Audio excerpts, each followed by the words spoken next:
My brother Woo Diddy in the building. Big Easy RC. I'm out.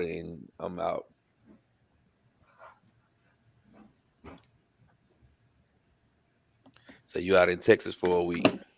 Brought my Losi Pro Moto and my M4S Mojave 4S with me. 4S. That's what's up. That's what's up. My brother Sergeant J. Sergeant J. What part of Texas you in right now, Sergeant J? Where you at? Can you talk about it, or is it confidential? he on a high class, what they call it, a high class secret mission. Secret. You know what I'm saying? Yeah, he going to get Bin Laden brother in Laden. What's up, Michael? IKB TV, what it do? Dirty Third, what it do? Running Creasing, what it do? Keezy, what it do? Gang Dog.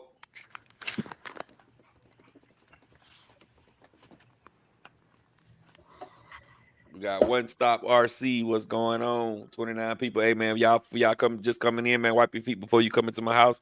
Smash the thumbs up button. It is absolutely positively free. So let's get going, man. Let's get on this first topic, man. The first topic we're gonna talk about LiPo batteries. All the things we know. And you know, some of the things that you should look out for when you're dealing with LiPo batteries is very, very, very dangerous. They will catch on fire, and when they catch on fire, they don't blow up, but they ignite. So that means they get a big flame. So if you have something sitting over the top of them, or to the or immediately to the side of them, 9 times out of 10, if it's plastic or wood or anything like that, or anything that's flammable, is going to catch. It's been videos of people burning up their whole garage, damn near burning up their whole house, dealing with the LiPos. So I started off. I would say if you have a bad sale on a LiPo, please discard it. If you're not the kind of person like Dave that can go into it and fix it and take out the bad sale, I recommend you keep getting it out of your house, putting it in some kind of bucket or some kind of LiPo bag and setting it outside away from your house until you're able to dispose of that LiPo. And when you do expose it, do it the right way. They say cut off the leads and soak it in salt water, and then you can just drop it in the trash because that salt water kills all the cells. Anybody else want to speak on LiPo safety? Yeah, I double down on that. Or you could turn it into that salt water dilutes the acid. Yeah. Or if you don't want to do that, turn it into batteries plus. Before you charge the batteries, put it on a LiPo checker, and you can check the cells that way. If you're charging it, stay in the room where you're charging it. Don't leave them. Don't, let me just run to the bathroom right quick, or let me run to the store right quick. Don't leave them unattended, because like Gav said, once that bad boy pops and ignites, there's really not too much that you can do to stop it. If you got sand on deck, sand will stop it. However, the likelihood of you doing that is going to be slim. So, but yeah, and then not even that. Let's just say you put it out. The scent of them catching fire is so strong, you got to air your house out. You got to have both your. If you got a front door and a back door, you're gonna keep them open for a while. So that's my 2 cents. Yeah, I would say too. They had those. I was gonna say they had those little fire extinguishers you could buy too from Home Depot, like the ones that are specific for electrical fires. And I think they even have them in a can. You can get just like a can, just for emergency, something you can grab. Keep one near your charge station. Put one in the car for when you out. And each of your vehicles, it'll come in handy. I think they're like $35 or something like that a pop. You might be able to find them cheaper on Amazon. But I think that's a good thing to do. I think another good thing to do. I saw there's a discharger that you can buy. I'll share a link a little bit later if I can find it. Maybe I'll send you the link. But there's like a discharger you can plug it to a LiPo that you want to discharge all the way down to 0 if you don't want to do the salt water thing. It discharges your battery all the way down to 0 volts for easy disposal. And you can dig a hole and bury them too. You don't have to do all that salt water, none of that stuff. You can dig a nice hole and put them in there, and then come back like 6 months later, dig them up and put them in the garbage.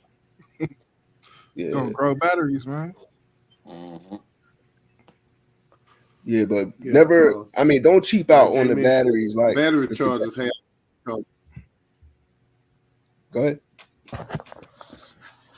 Definitely don't throw it inside the trash can inside the house. No. Get it out of your house. If you're gonna do anything, make sure it is out of the house. Hey man, make an extinguisher too. Hey man, got a LiPo extinguisher that's pretty good. I think they're like $35.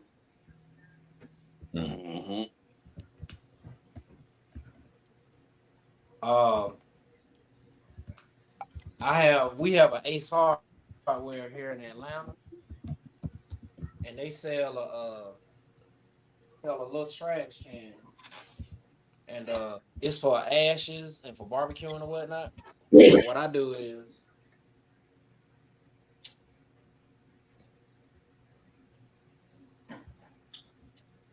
one of those is perfect.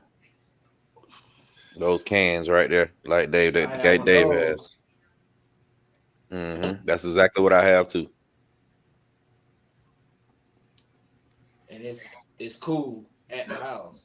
That's after I charge it or whatnot. But I also have one outside, but I fill it with sand. So in the event that one does start hissing or popping, or I can smell it, and I just feel funny, and it's like real warm or it's swollen or whatnot, then 9 times out of 10 it's going outside into the little trash can. But that's how I dispose of it and keep them and store it. Big trash can full of batteries. Yeah. So I got a question. How long would a Forest LiPo burn? You got 4 cells. All 4 of them gonna pop. Got in it. And it normally don't burn like a long time, but when those cells catch, they flame up real hard. So it's like then the next comes like if they flame up really hard. So and that's why if anything is close, like if you see one burning the grass, all the grass right around it, you know what I'm saying, within maybe like 6 inches all the way around it, the grass is burned because of how fast they ignite and how much pressure it has behind it. Yeah, Dave. Oh, he got Ralph again. Blow me up. Ralph. You said blow you up. I'm trying to blow you up. Ralph got your internet. It's going super slow, Dave. Yeah, blow me up. I'm gonna show you something. Yeah. Oh Lord. Okay, well, this is a bad battery. If you can look at it, you see how it's swollen at the end, and it's actually got acid or has leaked. So it ain't really no good. Now this one is a good one. You see how flat it is, whatnot. That's the difference. Okay. Everybody in the chat, we're gonna get to y'all questions in a minute. We're just trying to y'all messages in 1 second. We just trying to get through the first topic about the LiPo batteries. And if anybody got information about LiPo batteries, post it in the chat. You know what I'm saying? We always that's always good. We'll always catch up on it and read it or whatever the case may be. Matter of fact, you know, watching a LiPo battery burn is kind of like lighting fireworks in your house. Once it start, ain't no stopping. That bad boy going. It's over. Yeah, it's gone. Stop with it. One thing I'll add to that conversation. If you have a nice charger, you can check the internal resistance. If your internal resistance is not the same, or I would say if it's in like a double-digit number, the battery probably no good. It might be time to get rid of it. I know the average battery is usually between like 4. But y'all got them internets on y'all head tonight, but y'all boys is chopped and screwed. Yeah. Ralph. Ralph that jumped on their back. Yeah, so yeah, man, y'all definitely be careful with the LiPo batteries, man. They're not a joke. The one thing you never want to do also is leave them connected and forget. When you finish running your car, I always do this. As soon as I'm done running it, I just take the batteries out right then. Because you don't want, if you leave those batteries hooked up to your car, even though the car is off, it still continues to pull current. And if you already drove the battery to LVC, which most ESCs is set from anywhere from 3.5 to about 3.2. So for the ESCs that are set for low and they're on 3.2, you got to remember it's still pulling current out of those batteries. And when those cells drop down too low, that's when they get dangerous. It get dangerous. They start to puff.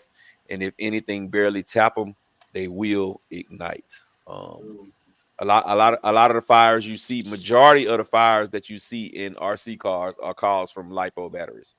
And then number two would be Castle, but number one is definitely the LiPo batteries. That's definitely number one. So y'all be safe with your LiPos. Taking shots. Speaking, yeah, it was shots fired. It was, if I had a gun now, you'd heard pow pow pow pow. But with that being said, the LiPo batteries are awesome. They give the cars crazy power. So speaking of LiPos, fellas, if I'm running a 8S Kraton with the stock setup, and the stock setup says I have to have over 5,000 milliamp batteries. What would you guys recommend me running in my stock 8S Outcast or 8S Kraton? Hold up, what's that question again? If I had a stock 8S Kraton or a stock 8S Outcast for the best running ability, which kind of batteries and like C rating in milliamps would you recommend? Whatever the manual say. Yeah, anything higher than what's in the manual. 72 milliamps, 120 C. I would say whatever you could afford. I think minimally, I like to run at least 50 C or greater, and as much milliamp hours I could afford. But I think at the very minimum, at least 6,000 milliamp hour. But anything higher than that would be good. And also, you want to make sure it could fit the car. Specific batteries I like, of course, I like the Uwu Graphenes. I like the Gens Ace Bastion series. I like the China Hobby lines. What are they? The 90C. What are they? Like 9500s. Yeah, 9500s. I like them. It's a lot of it's a lot of good batteries. I know a lot of people run the Z's. I'm not a fan of the Z's, but I know people love them. The hard packs for the money. You get a hard case. You get a high milliamp hour. You get, a nice C rating. Those seem to be solid. I think too. Huh? The Hoovus. Yeah, the Hoovus. Yeah, Hoovus are nice. Uwus, Hoovus. HRB makes a nice hard case. I like Roaring Top. There's not many batteries I don't like. Trinity. Turnigy is one of my Turnigy. That's what I meant to say. People be sleeping on Turnigy. Turnigy, the G+. OG, the HD. You can get those for like 70 Cs, and they run pretty cheap, like a 6,000 milliamp. I don't recommend Electron Pros to nobody. That's the same as the Power Hobbies. I do not. The Electron Pros, those batteries are gonna swell up. When you give them a hard load, they're gonna swell up. Got the green right here. Yeah, the Panthers. Yeah, the Panthers was it. Panthers. That was the speed run joints back in the day. Yeah, the other ones, the regular ones, non-Panther. So let me ask y'all this. So why wouldn't you want to go 5,000 milliamps in the 8S Kraton over the 6,000 or better milliamps in the 8S Kraton? Stress on the battery. I would say running time for me. The more the milliamp hour, that's your gas tank. The higher the milliamp hour, the longer run time you're going to get. I think with the 5,000 milliamps, that's only 10,000 milliamps on board. I think you definitely gonna have voltage cut It's only, but it's only 10,000 milliamp I recommend hours anywhere if you're running in If parallel. you're doing parallel, yes, If you run a series, it's just 5,000. it just doubles the voltage. Yeah. Okay. Yeah, All right. So what would y'all recommend? I mean, what is your differences, your pros and your cons from running hard cases to soft cases? I mean, the soft case definitely going to be a little bit more fragile, but they usually pop out of the case when you start running them hard. So I like the soft case. I just kind of get something with a G10 plate on it. Yeah. Soft. Speaking about G10, SMC, we ain't even saying nothing about SMC. I love the SMC packs. Oh yeah, SMC packs for sure. All that. So the hard pack is really for the racers because they racing, jumping, and all that. Mm-hmm. So they don't want to damage the battery. But yeah, if you get swelling in the pack though, Yeah, you start getting this. Going to pop. Yeah. Open. Start looking like that. They all swell. Hard pack, soft pack, they all swell. Yeah. With the soft pack, sometimes you get a little bit more space. Yes. You can save a little bit more space. Yes, agree. And plus, the outputs are you can basically cut the plastic and move it around if you need to. Mm-hmm. On a hard case, they kind of locked into one spot. So if you sit in the car, it needs to be a different way. It doesn't really work if the line's too short. Or a soft case, you got a little bit more wiggle room. Yeah, I know people who prefer hard case for hard bashing and soft case for something else. I mean, I don't notice a difference. Most of my cases are soft case. I got some hard cases though. What's the name? What's those hard cases I have? The Racing Series China Hobby Lines, the black and orange The black ones, series, yeah, black the series, 120C ones. Yep. The 4S packs, they always be on sale. These right here, Purple ones. these low Jones. Let me see. Yeah, them Jones. Yeah. Yep, the John Tag got up. Those right there, they go hard. Them nice. Yeah. I use a couple of them on the 2S. If I had to complain, it would be the wires coming out of it a little short. But other than that, short. Yeah, they short. They super short. Yeah, they work. They are. Yeah, they work though. They definitely work. I got 2 3S ones like that. I like them a lot. Mm-hmm. All right. Okay. So all right, we got that covered. So all right. So LiPo batteries. So you say all right in your C rating, right? Your C rating. Your C rating. Is it if you have a car that is a wheelie machine, like let's just say an Outcast 6S, what is the difference of a 50C LiPo to a 50C LiPo with continuous 50C and 100C LiPo, but still the continuous is still only 50C? So I got a simple way to look at it. Imagine you got a McDonald's straw, then you got a coffee straw. The coffee straw will be the 50C discharge. The McDonald's straw, the amount you can get through there will be considered to like 120C discharge.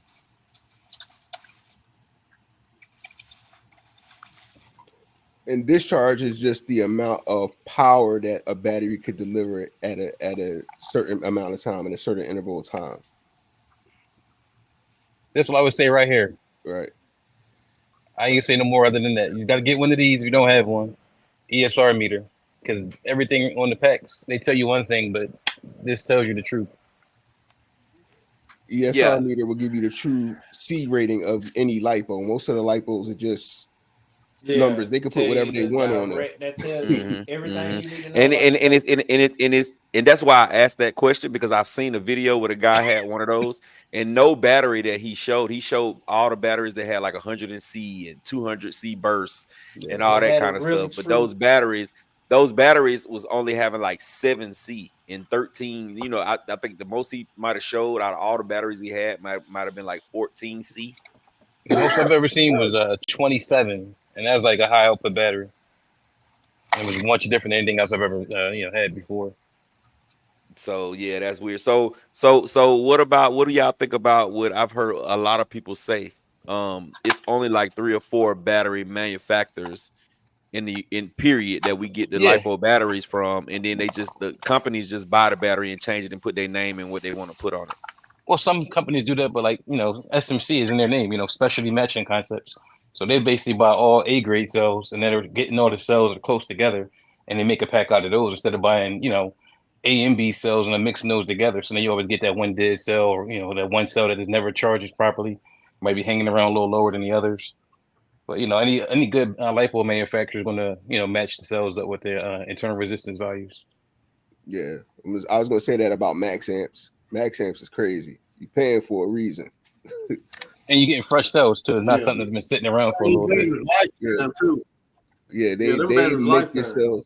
They'll make your cell. They'll build your battery. At the time you order your battery, they building your battery. You're not getting something that's sitting around on the shelf in the warehouse waiting for you. Yeah. Oh, okay. Crazy. That's what's Amazon. up. It is a difference. It's a. I ain't saying you gotta go that way, but if you paying for a reason, You're paying for a reason, and like I said, they lifetime warranty. I think they tell you find a bad cell in a max amp, you can send it back. you can send it back. If they discontinue it, they'll match. They'll take care of you. Okay, that's what's up. All right, let's take a quick pause. Let's just catch up on this chat. Rattle, you can start right here at I already read Dirty Third. What's up? All right, somebody had a question for Jay Mitch right here. I guess you can start right here and take them on down. What time is that? That is 8:12. 9:12. Oh, 9:12, yeah. All right. Let's see here. Hey, Gap. Ain't nothing wrong with these receivers. No. Which one? Oh, no, that's mine. I know ain't nothing wrong with mine. I'm talking about the one he get. Yeah, I know, but those are mine. I'm talking about the one that he gave me. Yeah, I'm talking about. No, I'm talking about the ones that you gave me. The one that you gave me was chewed up. And boy, you so behind, eh? All right, let's see here. Sergeant J says you better hit that thumbs up. Yes, we agree. Icons was cracking. Well, look, give it back to me because I got one. He gave me 3. Day. Okay. You got some lag, sir. Yo. You good? You go ahead, Rattle. All right. Blessings brothers from Recon Flipper. One Stop RC says, what's up, fellas? What Big up, Easy. One Stop? Baltimore in Maryland is in the building. Game Dog Icon is saying, what's up? Keezy, what's up, baby? Peace and love. Good, bro. Yes, indeed. Coach D is in the building. Sergeant J says, even with our calls, nothing special on any secret level. Career field stuff, trying to make it better for those that come up after me. That's a good thing. Mm-hmm. Michael is saying, when you updated, I guess he asking you this, J Mitch.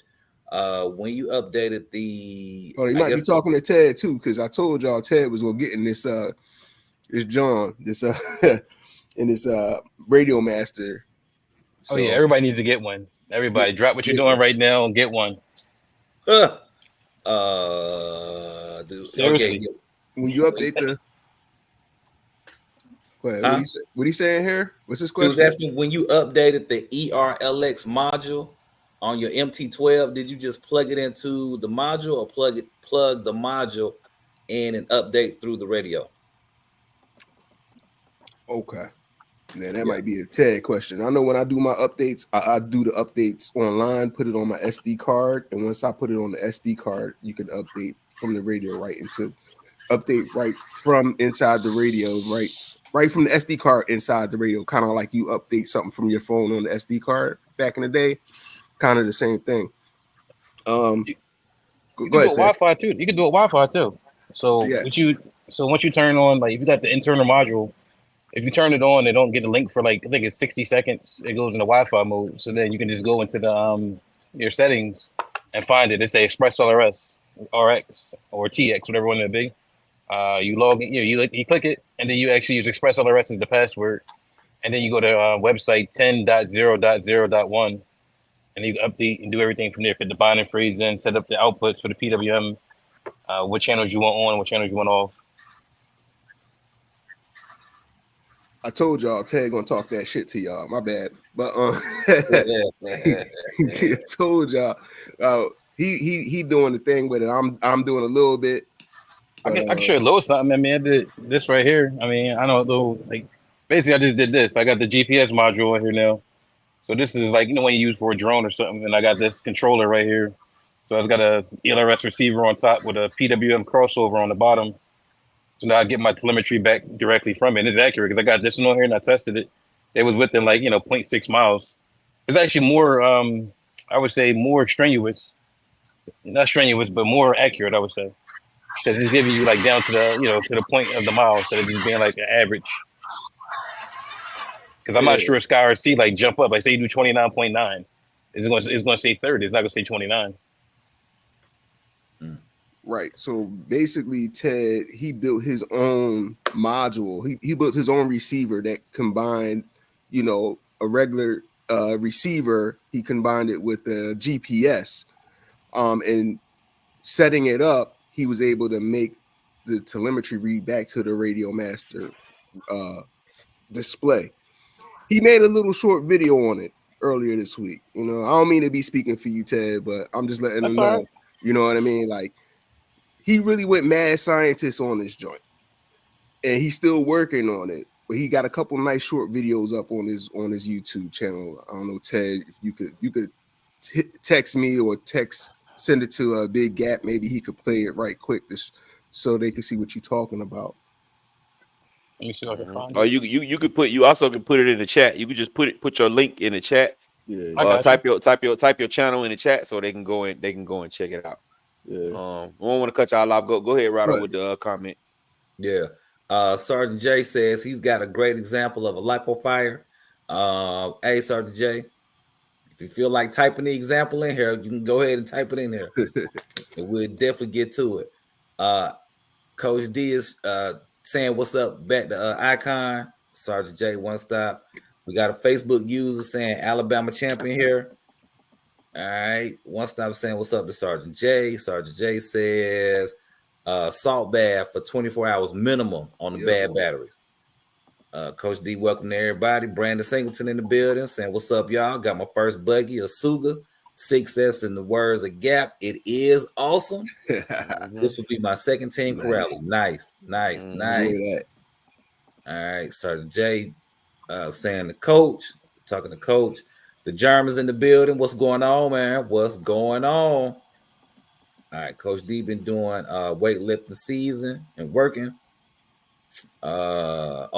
Sergeant J says he filled with soot from 2 lipos that burned up in there.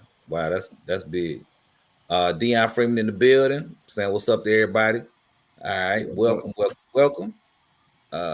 Ronnie Creason says I only buy brand LIFOs. Nice. Let me ask you this, Ronnie Creason. Do you feel that the LIFOs are better than the lipos?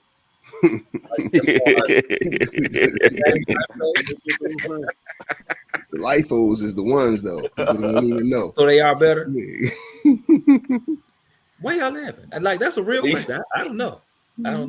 Yeah. Okay. Yeah. All right, keep going on the show. Yeah, because we behind. Sergeant in my house in Italy, it was so bad it took 3 months to clean up and repaint. Jeez. Damn. Wow. Yeah, that's tough. That is tough. And again, y'all, what's up to everybody? Thanks for joining. Without y'all, ain't no point of us being on here. We might as well be on the phone. He-Man Shine's asking, will a lipo catch on fire for just sitting on the shelf? I don't think it will. I don't think so. But they might have a little more knowledge on that than I do. If it's damaged, like let's just say you go out and you crash. No, but let's just say you run the car, right? Yeah. And you crash it, and you'll start seeing it get bigger, puff up. It'll get warm. If you sit that on your shelf and you don't watch it, it could possibly blow up. So, but just in storage mode, no, it won't. But like if you damage it, then yeah. Gotcha. I say take them off. Take them. Go ahead, Doc. Go ahead, Doc. I'm sorry. Go ahead. You run the battery real hard, and you heat them up. Then when you get home, you take them straight out the RC and drop them on charge. That'll make them catch on fire. I know somebody burnt their house down like that. And I would recommend. I would recommend push them to their their amp output to the limit. That's why I was saying it's important to have an ESR meter because you use a milliamp hour times the C rating to get the full amp discharge that they can put out. So if they're telling you got a 200 C discharge with 9,000 milliamps, that battery's supposed to bid out like over 400 amps. And I would recommend. Don't put them on the shelf. Don't put them on your shelf at all. Don't put them on your shelf at all. Point blank. Period. Put them outside. Put them somewhere where it's not. Even if they do catch fire, it's gonna take a while before it catches anything else on fire.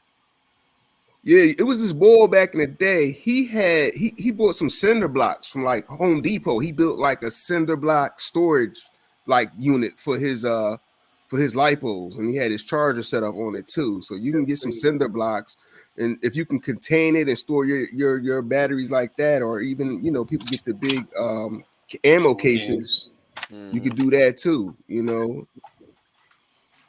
But just keep it somewhere where it can't catch fire or something else. CJ Mitch, he had put a bag of sand on top of it, so if it caught on fire, it melted the bag and the sand filled up the holes and put it out. Yep. All right. Cyril Jones says, I've never had a lipo fire, but they sound scary to those who had it happen to them. Oh, yeah. Ronnie Creaser said, just pee on it. He got an acid pee. Right. Lone Wolf, what's going on, man? Lone Wolf, what it do? What it do? Saying hey from Baltimore. What up? All right. I kind of saying you can also get an ammo box. Make sure to put holes in it. Yep. I've heard of that. Not a plastic one. Get a metal one. Yeah, metal. The metal. Michael says, what I mean is, did you plug right into the module or install the module into the radio and update through data port? All right, so yeah, he's gonna post a video, or he's gonna put a link to his channel on here to get you access to that video where he did it. The Sergeant J says a couple of minutes really between 1 and 5 minutes of smoking after the fire, and the chemical is very, very bad to inhale. Very, yes, facts. Matthew Senior also says ammo can for sure. Take the rubber seal out. Mm-hmm. Is that really hand on this car? Is that bent the front? All right. Yeah, that's that. Original Man RC, peace. RC family, what's going on, man? Welcome to the chat. What it do? What it do? Brandon Singleton says he's not gonna lie. I use Goldbot lipos from Amazon. Hey, if it work, man. That's it. They might, if you catch them 2 for $40 on some 4S batteries, hey, go for it. If they send it to me for free, I'm running them. You know what I mean? Right. Yeah, man. You just gotta watch them. Roll Factor says I was hung up on by MIF. Miami and Buffalo game. Gotcha. Yeah. All right, Sergeant J. This what happens. All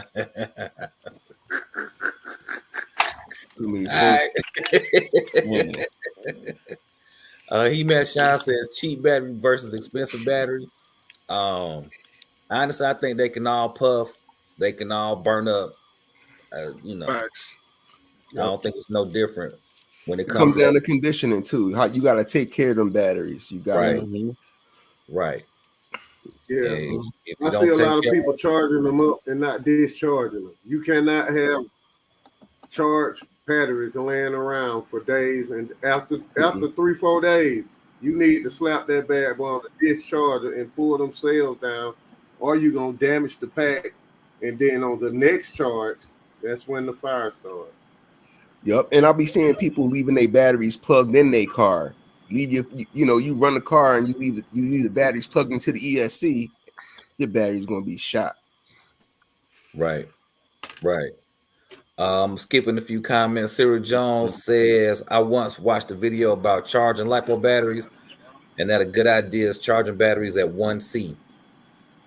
It's gonna take a while. At 1C. You invest in a nice charger, you can charge on my drag pack.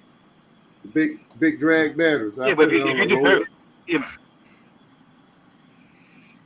I was about to say, if you just do parallel charging, you can do a bunch of batteries at one time, and you can raise your C rating on the output, and it's still only doing one because what it's getting per battery. Mm-hmm. Like you put like a 30 amp charge into like 6 4S batteries. You just charge more the same. Plus, you're gonna get better cell balancing too because you're plugging all the cells. When in doubt, just do. When in doubt, just do them 2 at a time. Take your time. Don't be in a rush. Take your time. Yeah, definitely. Once he puts more into the tank anyway, you start running at higher amperages. They'll take like a surface charge, but it won't be a full dense charge as it would be with one thing. He-Man Shot is asking, have you ever seen hard case catch on fire? Yes. Anything can catch on fire. If it's a lipo, the fire case protected from hard bashing, hard fall. That hard case Cell phones exploded. was hard case. I'm saying cell phones was hard case. It was catching on fire. Samsung's. No, they puff and come out the case, then they catch on fire. That's true. They puff, bust the case, and then they catch on fire. Yeah, so that don't matter. But I think the hard cases give you a little warning though, because you have the crack into the plastic. Yeah. If the battery's starting to run away, the plastic start to crack a little bit. So I always know I got hard case in there with something wrong. I'm like, I gotta hear that. Or the Velcro strap's starting to let loose. So I gotta get it out of there. That's a fact. Matthew Senior saying it's not the battery for the vehicle, it's the connector for the power system. Hobby Wing setup and Traxxas connector is a no-go. No. Traxxas no-go when the Traxxas ESC for real. Mm-hmm. What about Dean? That's What why y'all think about Dean's connectors? Oh man. I mean, Same Dean thing, is running, flat but wall connection. It's only got a limit. You can't go so high on the amperage. It's for my really low amperage. Use them for lights. yeah, you can run them on a 2S car and like indoor drag racing, not drag racing, but like carpet racing or something. Man, You can run them on a Tamiya. Yeah. As I was saying, a little carpet race or something like that. Yeah, But even like guys that run touring car indoor, they run like a 5mm bullet directly into the battery, so you got no connection really. Like the Cyril Jones says I mostly like use drag cars. Z's. I mostly use Z's so far in the hobby. I do have a Povway pack I got almost 3 years ago. Salute on that one. Brandon sings. Them kill the tablet batteries. You said those what kind of batteries? The ones Kevin Talbot got this old as I don't know what, them Parkways. Them yeah. AliExpress. The paper coming off, the label all yellow looking, but he said them the longest batteries he don't ever had, but they look like they ready to catch on fire. Mm-hmm. See, yeah, those, I'll still use a pack that's swollen too. A lot of people are that's crazy. They're like, man, look, if it don't get hot when I'm using it, you're gonna start bubbling up a little bit when you hit them hard. It's just the nature of it. It's just liquid inside, basically. So it has to, it gets hot, it starts to bubble up a little bit, it swells. Like as long as the ESR meter reads low on it, I don't got a high resistance on it, I'll run it. Now if I'm checking it and I see one cell coming up with a real high resistance, I'm not running that pack because I know now that pack will be the susceptible when they start to fire. Mm-hmm. Because it's going to start building heat up fast and everything else. Yep. It's going to die the fastest, it's going to heat up the most because it's trying to deliver what everybody else is doing. Yeah, but it just can't do it. It's also going to charge the fastest when you try to charge it. Sometimes be the longest one to charge because now that one's sitting there robbing from everywhere else. It's going to be the longest one to charge. The longest? Okay. You're going to have to pull that just out, probably balance it a couple of times. Yeah, it's going to be the one that takes forever to charge. And sometimes that's what I was saying, that the other pack will be fully charged and it won't be fully charged and it'll say it's fully charged, but it's not. That's what advantage of parallel charging, because now you're bringing all the cells from all your packs together. All number ones together, all number twos. And when you do that, you're balancing your batteries off the batteries themselves. So you plug everything in for like 5 to 10 minutes and let them stabilize. So if you got one cell that's low, all the number ones is going to feed that one. You can't draw it dead. So to help bring back batteries and keep them like more in line. Like the more batteries you got that's the same and you run them like that in parallel as like one battery, they just last a lot longer. Okay. Interesting.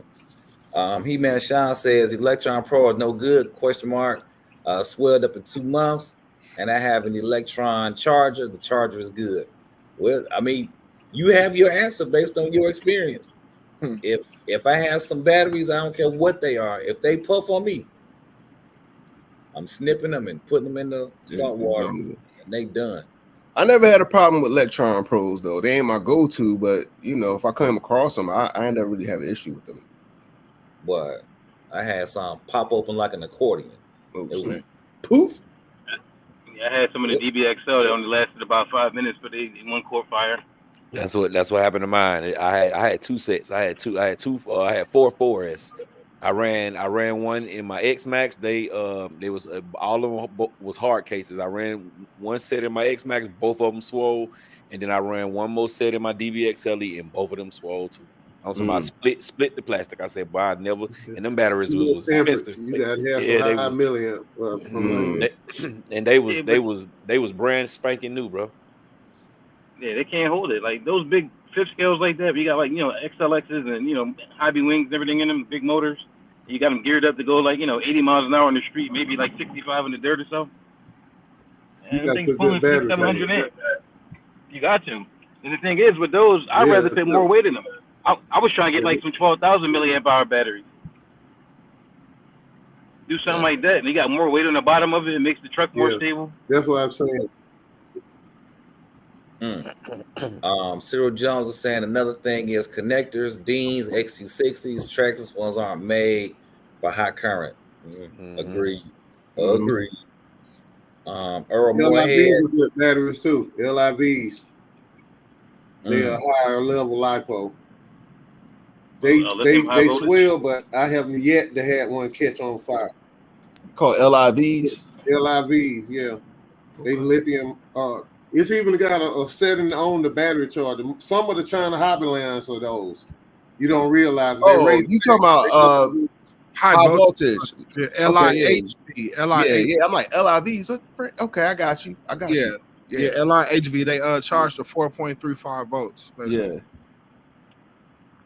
So I'm higher than that. I got a couple of dry packs. Mess around with those. All right. Earl Moorhead is saying the biggest thing overlooked on buying batteries is the battery cable gauge, gauge wire. Right. I've seen so many people run 12 gauge wire on an 8S rig. I buy connectors at minimum. The connectors gonna solder together. 8 gauge for me. Yeah, 8 gauge for me. That is not what 7 and 8 gauge. Sergeant J says you need to care more about the burst rating. Okay. Right. Earl Moorhead says I prefer 8 gauge on all 8S ESCs. Sergeant J says it's crazy how overestimated the lipos are. Yeah, that is a fact. Sergeant said right. Yes, that is correct. Sergeant J says I get that with my Gens Ace. One of the cells can be low. That's not what you want. Michael is asking you a question, Jay. Oh, I guess he's going back to the question about the remote. So we got that covered. Arlo in the building. Arlo dropping that half attention on your boy Capster. We appreciate you, my brother. We appreciate you, brother Arlo. Go ahead, Rattle. All right. The Gens Ace Bashers is my go-to. Gavin Mitchell says, oh yeah, wipe your feet before you come into my house. Dion Freeman is asking Jay Mitch, which charger discharges the lipos to 0 volts to dispose of? It's not a charger. It's a discharge. It's like a lead that you plug in and it discharges your battery down to 0. And also, you can buy a battery discharger. The charger do it, and the what's the other one I got? I know the ISDT charger do it. It's got a destroy mode on it. You go down to destroy. Okay, what size battery hit it? It drain everything. You can put a 194 light bulb on it too. Then we got a safe slow discharge of a car, like a turn signal bulb. You plug it right in and light the light up, and it'll just kill it. Yeah, it's a video about that. I seen that. Reeds RC, what it do? Reeds RC. If you don't have it on your charger, or you can hook up a motor fan, just a regular old motor fan to it, and just let it just run and drain the Yeah, battery. anything anything pull power from it. This Hold is on, the hold on, hold on, Doc. ISDC charger. This Hold got a on, Doc. destroy mode on it where you can kill the battery. Yeah, ISDT makes some real nice chargers. I like they chargers. Yeah, I got. It's got a Yeah. destroy I mode used to use them on it. on the mini thing. They actually is Destroy the mode. ones that Yeah, made ISDT make a real nice charger. They're real smart nice, small one, charger and system that plugs into the battery. ISDT is the company behind the smart charger for Spectrum also. Mm-hmm. Okay. Soon as Spectrum came out, it looked just like ISDT. Mm-hmm. Yep. That's it. Sparks is saying just passing through. It's been a few years. I will rewatch after I get home from work later. Hey, Sparks, thanks for stopping in here. We appreciate Yes, sir. Appreciate you, Sparks. K Brown in the building. Good evening. Good evening. Mm-hmm. All right. Wild RC says, what's up, fellas? Best live going to date. Peace and love. Yes, Wild RC, we appreciate you for jumping in here. Yes, sir. Yes, sir. Earl Moorhead says, I prefer 10 gauge out of the batteries. All right. Oh, I guess saying out of all the batteries. All right, there you go. Caleb is asking, how are the SoCo Ken batteries? I like them. Okay, I like them too. I got a couple of them. Yeah, they're not bad. Man, If they don't sell it from Amazon, we love them. All right, so Theodore has There's posted. still some other batteries right now too. Theodore post. Y'all can see that Theodore posted the his link to the video in the chat. I actually got a couple videos in here, so y'all should be able to get some answers to some of them questions y'all had. All right. Okay. Yep. Mm-hmm. Okay. You got all. Yep. Got it in there. Zeric D Racing. What it do? All right. Let's see here. Ronnie Crease says no misspelling. That's funny. Zeric D Racing says hit that thumbs up. Yes, indeed. Mm-hmm. Earl Moorhead says barbecue's a good place, preferably in Oldham. Oh, like a barbecue grill. Yeah, that's a good storage place. Yeah, that'll be good. That's good. Sean is saying there are all types of ways. Some folks buy grills to store them in. I went to Army and Navy and got large surplus ammo cans. Yep. That'll work too. He-Man Shines asking, do you think certain ESCs don't like certain batteries? Yes. Yes. All right. Robert Comfort says, what's basically everything good, fellas? How are y'all doing tonight? Hey, we're doing great. Thanks great, my brother. Thanks for jumping in here. Woo Diddy says, got me double taking at this. Oh, basically looking at the Lexron Pro.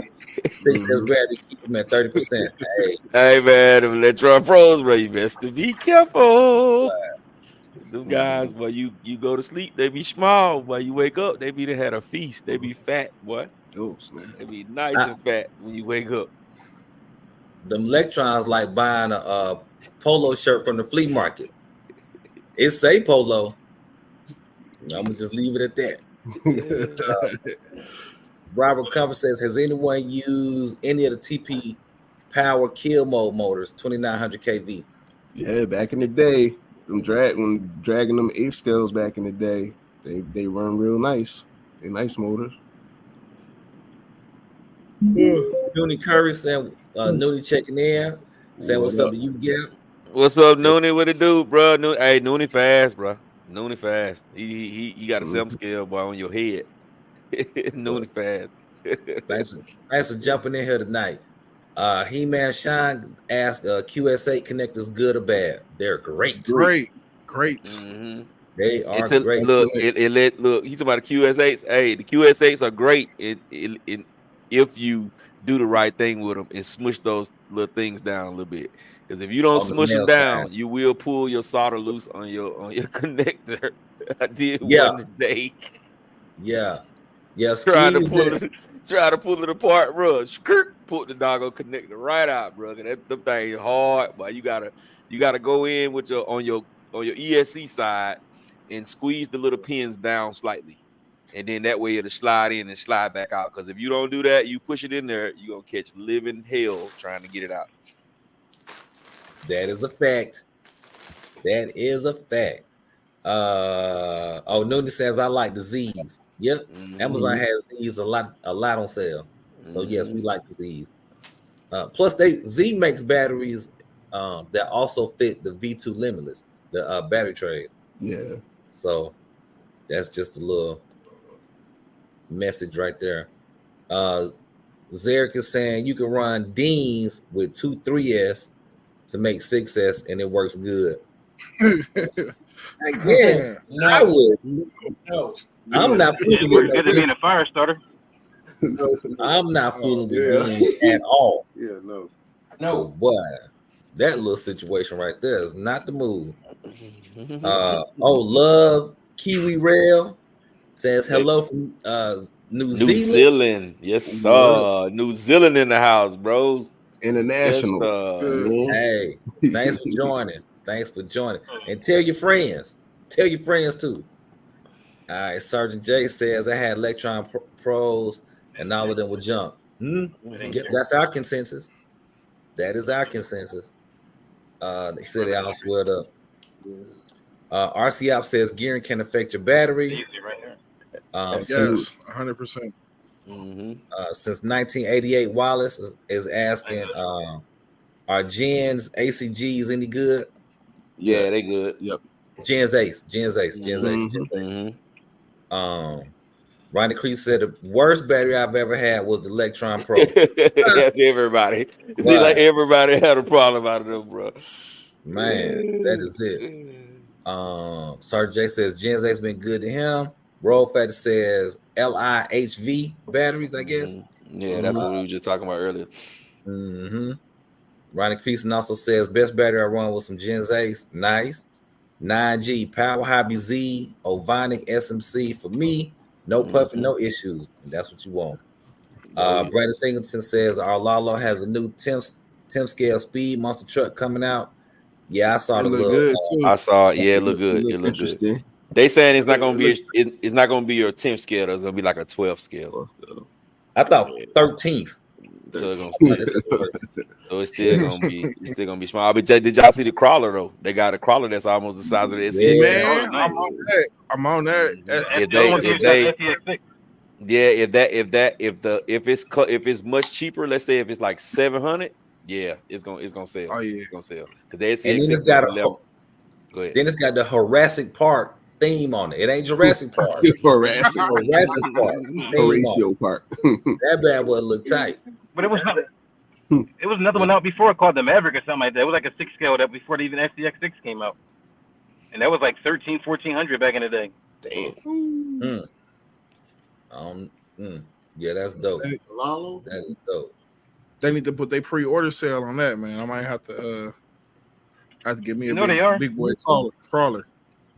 Right. Mr. Mad 2424, Mr. Mad, what it do, my brother? What it do? In the building. Robert Conference says, what's the advantage of running the what diff I got locker in the screen right limit? now is a battery discharger. It's made by ISTD. Yeah. You put it in. You put it all the way to 8S. You just plug the battery up. It run it down to storage mode. It used the power from the battery to do it. When I bought it, it was like $80. Woo Diddy saying Cypon lipos, anyone? Yes, sir. I got a couple of those too. Well, the Cypons though, you gotta get big milliamps. As you get them small milliamps, you got let me re-say that. For like 6S and 4S, they cool. You know what I'm saying? But if you want to run 8S or 12S, you gotta get a big milliamp. The low milliamps, those batteries down, you don't really do much. You gotta get like 7,000 or 9,000 if you want to run 8S or 12S. That part. Yeah. Sergeant J says, I got the 7200Zs for the Pro Moto. Man, it's fun to drive. I also want to get some 8,000s for it. I'm trying to run laps at the BMX track. Yes, sir, Sergeant J. That's what I'm running. I was running my 8,000 today. I got an 8,000 2SZ battery. hard case, and it does excellent in the Pro Moto. I was running mine today. Ask Dave. Roll Factor says Saipon 4S and higher are good. Woo Diddy says water gauge is a little sketchy. I don't know why. Brandon Singleton is Hobby Star brushless motors any good. Mr. Man saying what's up to Coach D. The Hobby Star motors are pretty good. They're pretty good. Yeah, they're solid, man. I like them. All right. Roll Factor saying what's up to Earl Moorhead. All right. So hey, I got these siphons now. I got these good siphons right now. Yeah, that what he changing my connector. Yeah. Yes, sir. Yep. Yeah, you can get them on Amazon too. They are great. Mm-hmm. All right. So with that being said, all right, we did our talk on the lipos. Let's move on to the next subject. The next subject was gearing, right? Yeah. Yeah, the next subject was gearing. So we're gonna talk on. So we appreciate everybody coming out, rocking with us, man. We thank y'all for coming and check us out. We got 55 people in the chat. Make sure you wipe your feet before you come into my house. Smash the thumbs up button. It is absolutely positively free. Helps the channel grow. Helps the videos get into algorithms. We're streaming live from everybody's channel in here. So y'all need to make sure y'all are subscribed to everybody in here. You got starting at the bottom. You got yours is Theodore. What is it? Theodore Berry. It's Theodore. All right, Theodore Berry. Make sure y'all sub to 75 Game Dog. Make sure y'all sub to Rattlecan on Lexan. Make sure y'all sub to Docs RC Addicts. Make sure y'all sub to Big Reg. Make sure y'all sub to J Mitch. Make sure y'all sub to Super Dave. And I already know y'all sub to the Gapster. Because the Gapster make the best videos in the world. It don't get a lot of views, but he make the best videos in the world. But so moving on to the gearing. Chat, people in the chat, man, hold your comments for a few minutes so we won't get that far behind like we just did. So y'all hold your comments for a few minutes, and we're gonna talk about gearing for a few minutes, and then we're gonna get back into the chat and answer the rest of the questions. So gearing. Gearing is crazy. Gearing is very, very different. It can make or break your car. You can be over geared. Some people think the more and more gear you throw at the car is going to just go faster and faster and faster and faster and faster. That is not always true. Sometimes you can overgear the car to where it's going slower than it would be if you just had it geared moderately. So starting off, I'm gonna ask you guys, because I know a lot of y'all guys like to drag race and do speed runs. If I wanted to do a 1,300-foot speed run and I wanted to get in the 100 miles per hour range with just 6S, what should my gearing be? 1-to-1 ratio. Hold on, wait. Go back. My bad. The medicine. I'm off and on right now. My bad. So I said. If I had a 6S felony, infraction, right? Okay. And I had a Mama Monster 6S and a 2200 kV motor, and I wanted to be in the low 100s on 6S, what would my gearing be? 2938. 2646. You see what I said? 2938. 29 spur and a 38 pinion. No, 29 pinion, 38 spur. Yeah, I say 2946. You can get it with 2946. You can do that too, yeah. So 29, 20. Okay, 1-to-1. But what was your 1-to-1? 39. Okay. So go ahead, Reg. Hold on. I'm sorry. Hold on 1 second. He putting it in the. Don't put it in the RC calculator. Hey, talk off his experience. You got real life. Hold on, man. You got real life experiences, and you got that book experience. Hey, man. According to the I think every great speed runner or drag racer go into that calculator every once in a while to really make sure, you know what I'm saying, That's true. Them numbers are To handy. get Now, I get a don't know baseline. about I don't know about speed runners doing that, but the drag races I'm around, they ain't really doing that.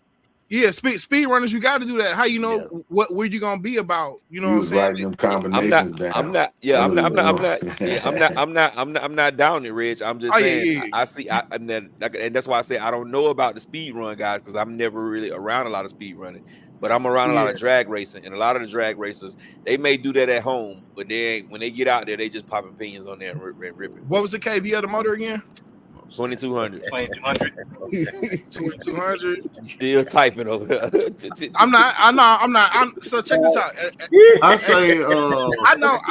42, like a 27. You say what? Say that again, Doc. 27. 42-27, 42. Actually, I should have said 25-38. My fault. I should have said 25-38, not 29. 29 gonna make you go way higher.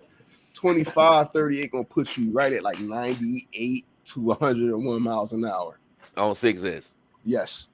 Okay. So, hey, y'all, so the car make a difference. I think some of these speeds, it's a big difference between a V1 limitless and a V2 now. I don't know what cars y'all talking about, but it's got different diffs in it. That's the only difference. That would change. That's why we was asking what car. The final drive is going to change. That's a big difference, though. Yeah, but I gave you accordingly though to get the wheel speed. But I already gave you the scenario. I said the infraction. V1 infraction.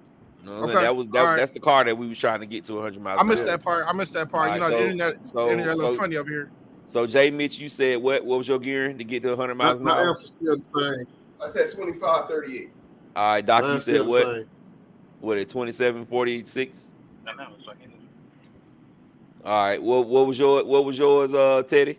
39-39. 29-46. 29-46. So y'all hear that? Y'all want to do 100 miles an hour. Those are your gearing combos. All right. So next question. If I got a Creighton 6S and I want to run it on 6S and I want it to be bananas, I want it to be, if I hit the throttle, I'm doing standing back flips. If I jump 10 feet off the ground and I squeeze the throttle full trigger, I can do 2 and 3 back flips. What do you think I should be geared? Where okay, let me say this. Where I won't overheat. I can bash for a long time and I won't overheat. What's your KV? You in the low KV Stop. or the high 22? I'm in the 20. I'm in the 2050. I'm in the Spectrum 2050. Stop. Well, what's your current gearing? What's your current gearing? The current gearing is I'm asking you what gearing should I go with? The current gearing can be whatever. It could be the normal 46-13. 25-46. 46. I was gonna say 46-24. But 24 on 24 on the 2050. Let's go. Yeah, I'm gonna overheat. I want to say about 18. It's around 18, 19, 20, somewhere in there. 20 really more than that. No, because it come with a 13 on it. The speed gearing, I don't even think, but number like an 18. It's probably like a 16 or a 17. Yeah. You're talking about a Creighton. It's gonna run high. If you're trying to do backflips, that's your talking about torque, right? stock, man. We talking about stock. Right, but I'm saying if you are trying to do backflips, don't you need more torque? Without running hot. That's the key. That's the key phrase he put in there. Without running hot. Hey Teddy, can you hit that mute button? All right. Yeah, get us on that drive through too. These pork chops don't roll off. Matter of fact, I want a double burger with cheese. I just want a McFlurry. Give me a McFlurry, dog. My bad, dog. My bad. Get out the car. Big Reg didn't want to hear that. Big Reg said, "Hey, hey man, gearing, one of my favorite topics, man. I love gearing, man. You can get two people can run the same gearing and get two different things. Like gearing is really a dope subject. It also comes down to the motor too, because not every 2200 is the same. Yeah, they all like different ones. Correct. I believe that's the freak motors that I got different ones. It was different. Hey, one thing about gearing, everybody wants you to tell it to them for free when you should go out there and test and tune yourself. You know what I mean? So even though somebody tell you a gearing combination, it still ain't gonna do you no good if you don't go out and test and tune yourself. Yeah. But I think One thing Gap said is he want to do standing backflips. So we talking about gearing, but you could also mess with your punch too. Yeah, put your punch on. I think the higher the punch with a higher gear, you're gonna overheat. So for me, I think especially if you rely on the torque of the motor, I would go with a little bit lower punch and a higher gearing. Make the motor work versus the batteries. But you put a punch on something that actually makes the ESC get hot because now you're actually limiting the power. And the ESC is the block. Okay. That's on the look at it like that. Hey man, y'all boys are awesome, man. Y'all boys on y'all stuff. On the castle is limiting the power. You turn the punch on. The punch stop you from spinning on the castle. That's where the punch is on the castle. Look it up. It don't make it faster. He's talking about stock. He talking about what is the stock Furman joint. You know what I mean? So Oh, the Furman. I don't know what. The Furman, the higher the punch, the it's the opposite of what's doing on Castle. Well, brother, I put the speed gear on my Creighton 6S today, and that bad boy didn't sweat. And I'm talking about we running lap after lap after lap after lap after lap. Man, I was like, man, I know this motor hot. Man, I took that car and set it up on my car and felt that motor. It was ice cold. I kept on going. I ran the dog crap out of the SMCs so they doggone went flat. So they flat line. But that's another thing too. Like having good batteries keeps everything cool. On it? Yeah, 40-some game dog. It was like 40-some degrees a day. Oh, that too. But it's like your battery keeps it cool too. Because if you got a battery that's not fitting out the right amount of amperage, everything warms up. Doc, what you asked me to what I had on it, Doc, with gearing? Yeah, what the speed pinion is on the crate. 16. It used to be. It's crazy though because it used to be an 18. Used to be the speed gear, and the stock was a 15. But now they downed it. They downed it to the 13, and then the speed gear is a 16. They made the tires bigger, didn't they? No, the tires they're not really bigger. They don't look like they're bigger. I thought they did something similar to what they did with the EXB V2. So all right. I got another good question for y'all. Okay, if I'm racing on a track, a real track, like you know what I'm saying, a real deal, A main kind of track. You can only run 4S, right? I want to be one of the fastest cars on the track, but I still want to run efficient. What size pinion should I use? Because most of them they running 2200 or 2000 kV. That's what most of the guys at the track running. They running 2200 or 2000 kV. They running those Tekin motors. Talking about buggy, right? Buggy's talking about Truggy. Truggy's like 1700 though. You 16, 17, 1800. What's the spur? Since you only giving us pinion change, what's the spur? Most of those kits are like 46s. 46, yeah. Most Truggies they're gonna be 46 spurs. Isn't Armor 50 though? Isn't Armor's center diff 50? No, it's 46. Okay. 46. Okay. I think the older 6S stuff was 50. It was a 50. Crazy 50. I thought right. It's definitely 50. I think when you get to the felony and stuff, it dropped down to 46. Right. Yeah. 47. I think the Typhoon had a smaller opinion, but I thought the Truggy had at least a 50. Oh, okay. Yeah, the street bashes are 47 on the spur. The other ones are 50. Right. Okay, so you got a 50 spur. What pinion you need to go with to make that car fast on 4S to get around the track? Oh yeah, 20 something. I'll say 20. I used to throw a 20 in my tire. That was default. Slow is fast, man. Slow is fast. On the track too, yeah. Slow is fast. You want control. That 20. Yeah, I always say that too. Slow is fast. You overpower. You put all that down. So you like you sitting there like right here, like if you're going into the jump at the same time, you gonna try to outmotor somebody. You're gonna end up overshooting the jump. Hey, you know what my motto is? Slow and steady wins. Slow and steady wins the race, brother. Slow and steady. All right, so 18. Go ahead, 18, not a 20. 16, 17, man. I was about to say the same thing. 17, no more than that. But then, like on those other motors too, like you gotta think if you have the right motor, you can do like timing events too. If you got like a Tekin setup, you can add boost into it. Yeah, timing and turbo. Yeah. Yeah, turbo boost, timing and some boost. Like that's what they do. I mean, a pro performer or something like that. Listen, that turbo and boost is nothing to be played with. Mm-hmm. So let me ask y'all this: better tell them. if I want to bash a Limitless with a spool in it, what size spool should I put on them? You ain't supposed to bash 40, spool. Yeah, 44, 46. You get you a Power Hobby 44, 46 gear, and you put it on there as a spool. Run it. Don't do that. Don't do that. Gonna burn that motor up. How you gonna run it? You geared it. Yes, you geared it up. I put the 50 in there. You geared it up just as big as the other vehicles. And what happened? It runs.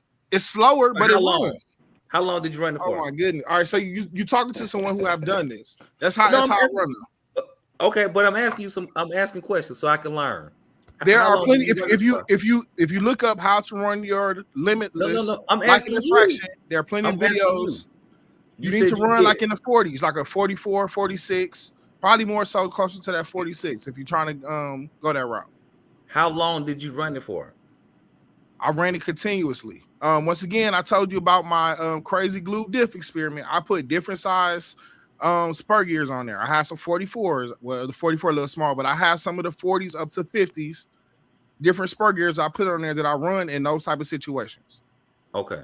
So when I say this how is long something that I do continuously. This is something I do continuously. How long? I'm not I down. get like 15 minutes. You run the packs out, like hell, you do drag kits on them with sticky. It's safer because you got a bigger gear on there. Like it's fun. It's a safer move versus the 34 or the 39 that it comes with. Okay, I will say, based on things that I have seen, you are probably the only person in the United States that has been able to successfully bash a Limitless with a spool in it. There are plenty of videos where people are doing it. I got mine like that too. Come on now, this is what I got spools all the way around. Mine's locked up all the way around. Okay, so there's two of y'all. I'm not saying that you can't. I'm just saying that it is. I haven't seen it. Not what people have been successful doing it. And plus, some of these videos you see with people doing these hardcore drifts and stuff, man, a lot of that stuff, like these ain't no stock cars. This ain't no. Them rules are being broken. And I learned if you really want to advance in the RC game, you got to break the rules. When I started breaking the rules and figuring stuff out on my own, whatever, you gotta break some shit. But I'm still old school. Like I'm old school with it. I prefer to have a center diff than a spool. I know people run the spools in the center. Do your thing. I just like to have a center diff. Put some thick fluid in it. Like 500 K. And do it like that. But the spool could work too. I mean, it's obviously working. I ain't knocking it, But I also agree with what you said. You got to push the limit. Just because it say it can only take 12S, that don't mean you shouldn't put 16 on it. That's all I'm saying. I like your motto. Especially. That's why I watch your videos. I know you go. If J Mitch got it, it's going to the max. Yeah, especially if it's a castle. But okay, so let me ask y'all this. So do you think you can make a car go just as fast with like this? Let's just put it out there that we're speaking again on the Creighton 8S, right? Do you think you can gear a car just as fast with the stock spur as you can with the 39.2 spur? Yes, but other people gonna tell you no because you're only gonna run one screw because the pinion gonna be so big. The smaller that the motor mount for the extended. The smaller that spur gear is, the more top end you gonna get. Mm-hmm. So you could go either way. You could do whatever you want, but the one that's gonna go faster is the one, the smaller spur gear to me. Okay. With the biggest pinion gear you could fit. That wasn't the question though, was it? I thought the question was, can you gear it to go the same speed? Oh yeah, that was the question. Absolutely, yes. Yeah. Okay. Yes. The bigger spur gonna be a little is gonna be a little bit more nicer to your drivetrain though. You know what I mean? It's gonna be a little easy on your drivetrain. Easier on it, yeah. Okay. So now answer me this question. What do you think is too much? If I go with a 39 spur, what pinion is just too big? Yo, what? We talking about the stock system, or we talking about? We talking about a In the 12S. Let's just say a 12S system. 12S motor. Let's say a hybrid wing Max 5. A hybrid wing Max 5. Low kV motor. A hybrid wing Max 5 with 800 kV motor. Okay. It don't matter. Don't matter. 8S. It don't matter. I don't know about 12. I'm not a 12S. Like it don't matter.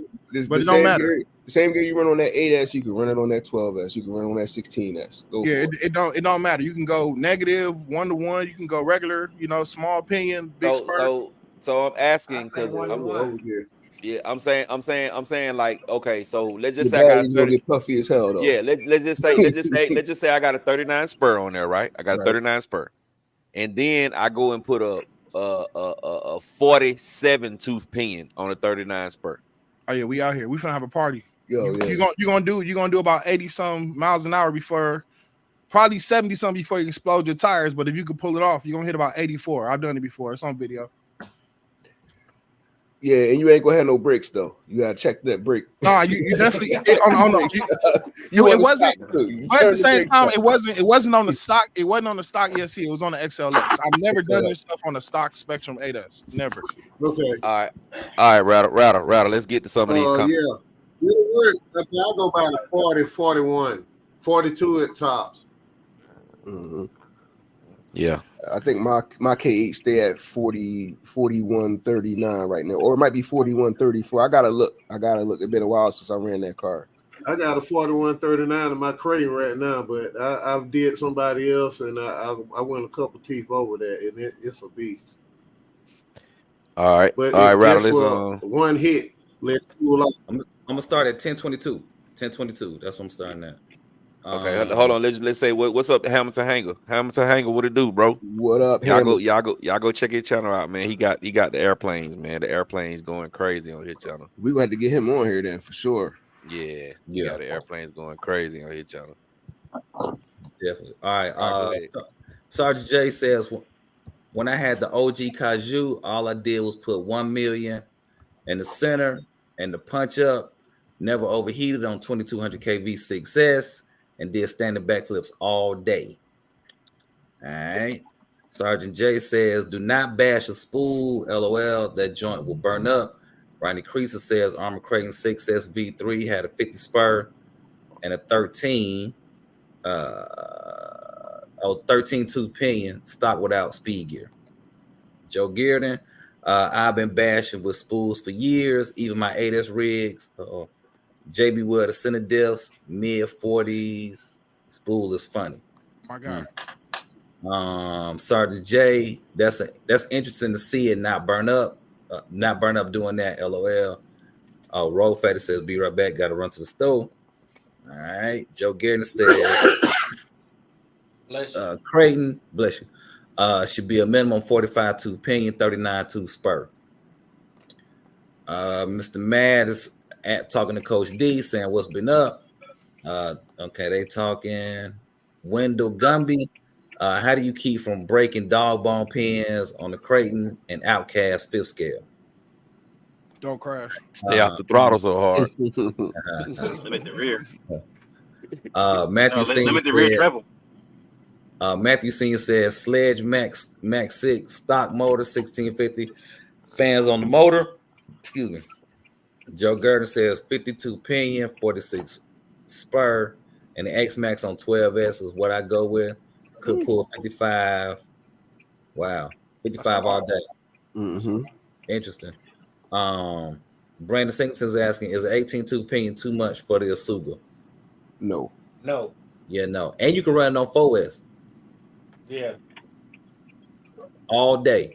You won't deal with any heat issues at all. No.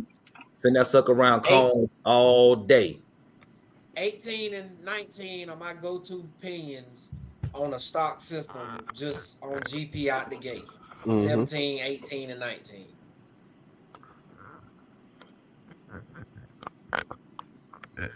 All right.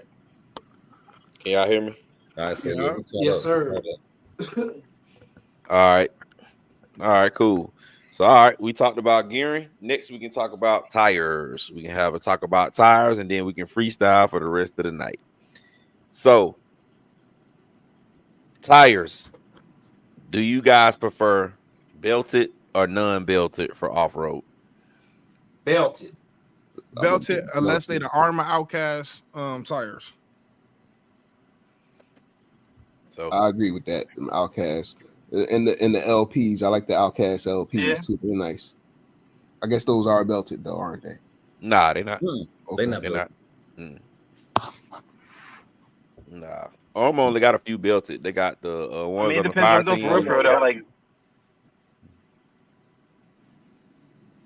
say again now. It depends on what I'm doing though. No, I'm saying I guess it like depends on what you're really doing. Like off road, you can be off road speed running, or you can be off road bashing. So if I'm jumping, I definitely don't want the belted tires because I can't get the rotation I want.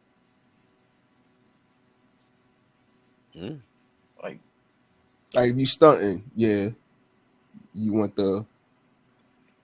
You get way more force. You want that balloon effect. effect. Yeah, you want that balloon effect. I see what you're saying. That's what them Outcast tires for. Uh-huh. Yeah. Mm-hmm.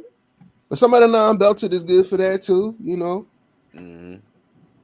Some but of the belted, but definitely the non-belted is better for you want a duper bash. Yeah, you want that. If you running the stock system, you want non-belted. If you got some power and you know what you're doing, you can definitely go really, really hard with some probably a little bit harder because you're not worried about the tire exploding with some belted tires. Mm-hmm. Yeah. So all right. So we all can agree on that. What are some of you guys' favorite tires? Just give me one favorite tire, no matter whether it's a foam, no matter whether it's a street slick, it's a off-road tire, a big tire, small tire. What are some of you guys? Well, one of your the best tires you like. Everybody give me one. What you got? Drag work. Proline bag. Drag work. Oh, wait. One at a time. Yeah. Go ahead, Dave. Drag work. Street Eliminator. Drag work. That's what's up. Go ahead, Jay. Proline MX-57s. Give them to me all day. Go ahead, Big Reg. I know you said off-road, but I'm a clue one that I feel work pretty good on both. The Duratrack 6-pack. Okay. You got to glue it though. I believe in pre-gluing. I mean, even though they come glued, you got to pre-glue them. They come pre-glued. That's what they say on the back pad on the bag. But it do. You still gotta hit it with your own little bead, especially if you go hard. So I'm learning that the hard way. You got to go back and hit that bead again. I'm with you. Yeah. What you got, Doc? What you got, Rattle? Doc, you on me? Doc, we can't hear you. 4S and the 6S backflips all day. What you got, Gang Dog? Copperhead D boots. Oh, snap. Hold on. I'm going bananas foam tire. Hold on, man. Off-road, man, because no. It's anything. It's anything. Reg, any tire period. Okay. On or off. Whatever tires you get. They have different things. Well, I'm definitely with whoever said that with the phones, because that's all I run. I feel like I should get a sponsorship for them. I'm all the time phones I done bought, man. All right, go ahead, Doc. What you were saying? Well, if it's any tire, I would say the Ostics reds, the Voodoos. That's what's up. And he said, Gang Dog said, "Gone banana phones." What you got, Ted? For me, the Proline old school 3.8 Badlands. 3.8 Badlands. That's what's up. And for me, is the 6S backflips all day long. On the 6S backflips. Gots to have them guys. Question: Did I hear y'all say they made a belted version of them? No. Oh, okay. I must have been dreaming or something because you were. I think they make some belted Red Cat Kaju tires though. Oh no.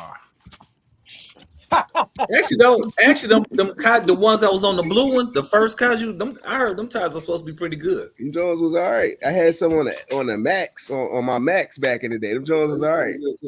Yeah, that's a good tire. I'm cheap too. I'm only just coming around to Team Corrali, man. I got my eye on one, man. I don't know. I'm gonna see how this works. Oh man, what you getting? Kagama? Come on, get the Kagama, man. Kagama, bro. Or the Suga. The Suga, man. Yeah, man. Or the Suga. They said that Spark good too. I heard good things about the Spark. If you make me mad, I'm bashing them. I'm an Army guy at the heart. If they better act right. That's all I gotta say. It better act right. Damn. Threats. What I've seen, they should. Yeah, they gonna do right. This they third version. My hashtag game is strong on TikTok. It would definitely get a lot of views and a lot of views. I should say that. So I hope it go well. Speaking of Red Cat, today that's what I was saying. I looked at about 5 videos of the machete. That's all. So you ordered one, right? You got one coming? Huh? You got one coming. You went online and got one, huh? Oh no, we didn't do that now. We definitely didn't do that. Easy now, pay, we got you. If there was buy one, get one free, I would probably pull the trigger.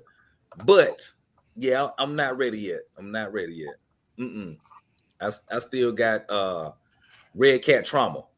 I'm good for right now. All right, let's get some of these chats, man. Let's start on Up in Smoke. All right, where we at? 10:32. All right. Up in Smokes is asking, what's a good motor ESC combo to put in the 5T? Max 4 and 560 kV. No, 800. 560. I'm going 800. The 800 is dope. The 800 is dope, but you can't gear the crap out of that 800 like you can do that 560. That 560, it laughs at anything you put in it. I don't give a damn what kind of pinion gear you put in there. He gonna laugh at. He gonna be like, "But it's all you got." Well, come on with something bigger. I just think that 560 is too slow, even when you throw gear on it. Because I got a 560 right now, my 5B that I'm actually getting ready to pull out.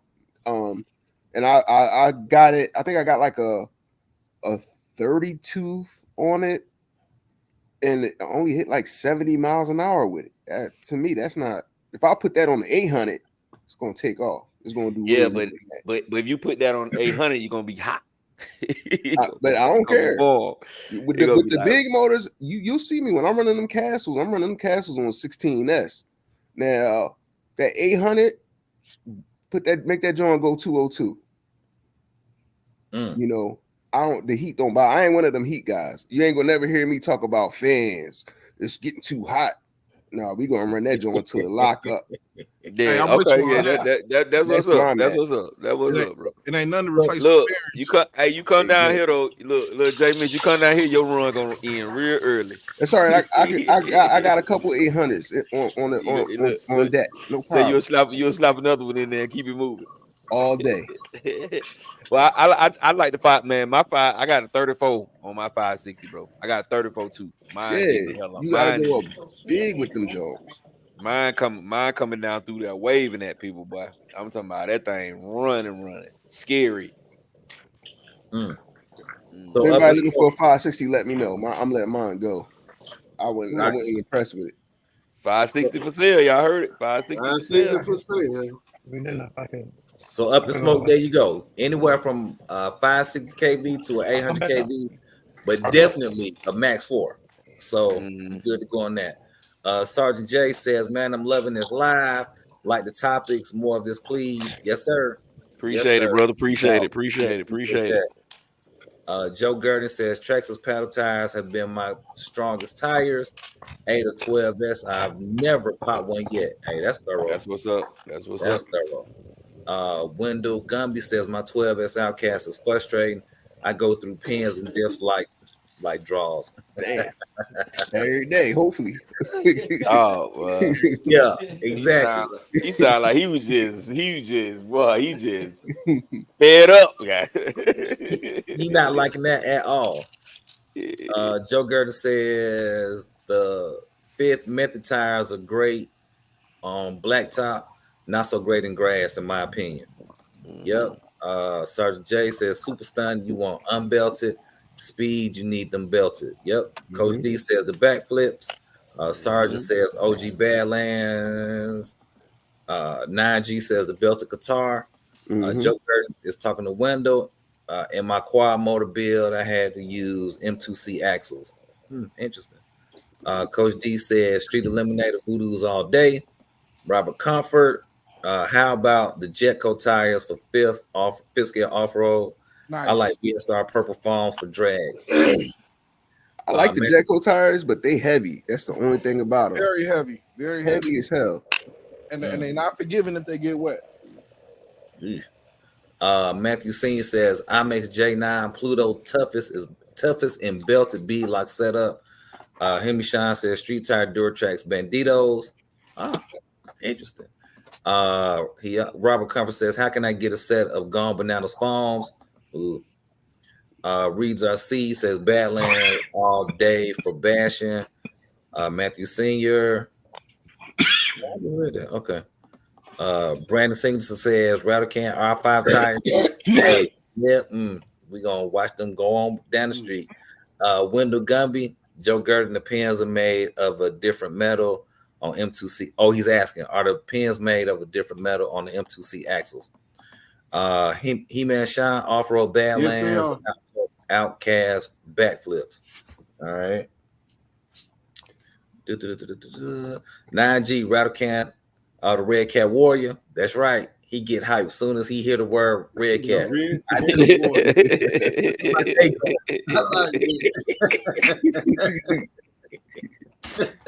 But for real, I did watch about 5 videos today of the machete. That's for real. I did do that.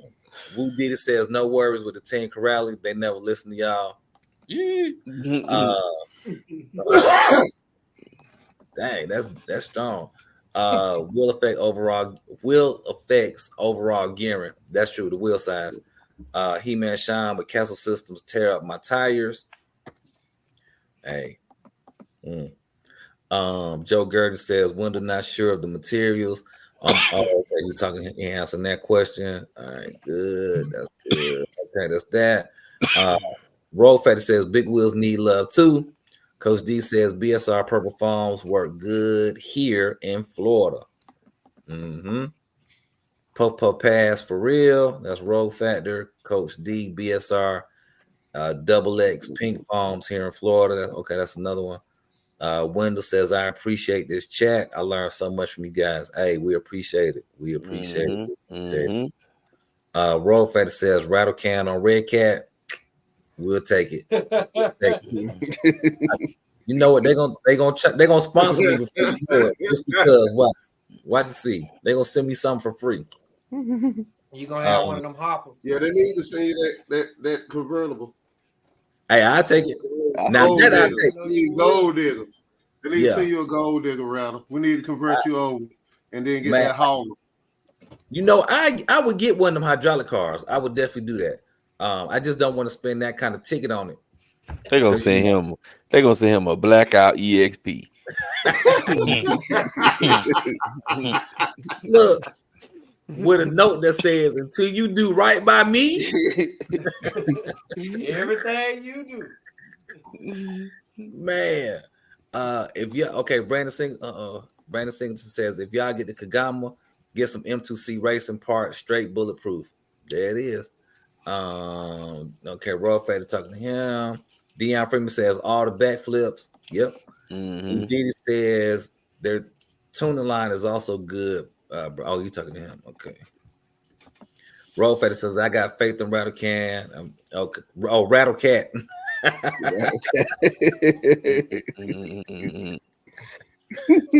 it, man. That is it. You know. But yeah, I would get a hydraulic car. I just got other cars on my list that I want first because I know I'm not really gonna do much with it. He got the list that never ends, y'all. Bruh. It's good for car show, rather. Even though they want to DQ you because you ain't got no well, you'd have a custom paint job on yours. But yeah, it'd be good for car show just to show off your. Show it off. Yeah, that would be one of them type situations. That would be one of them type situations. What is that, Gap? Hey man, you know the hobby shop always look out for the Gapster. Oh yeah, a Proline 40th year anniversary coin. Nice. In the little plastic thingy. Yeah. In the That's case. nice. That's dope. That's cute. Yeah, that's dope. That's real cute. It's like the Magic coin they used to have with the rock crawler. That's some of the things that, like, people always say support the local hobby shop, but stuff like that says I appreciate my customers. You see what I'm saying? So to me, it's hard to do business, to be loyal to somebody who's not loyal to me.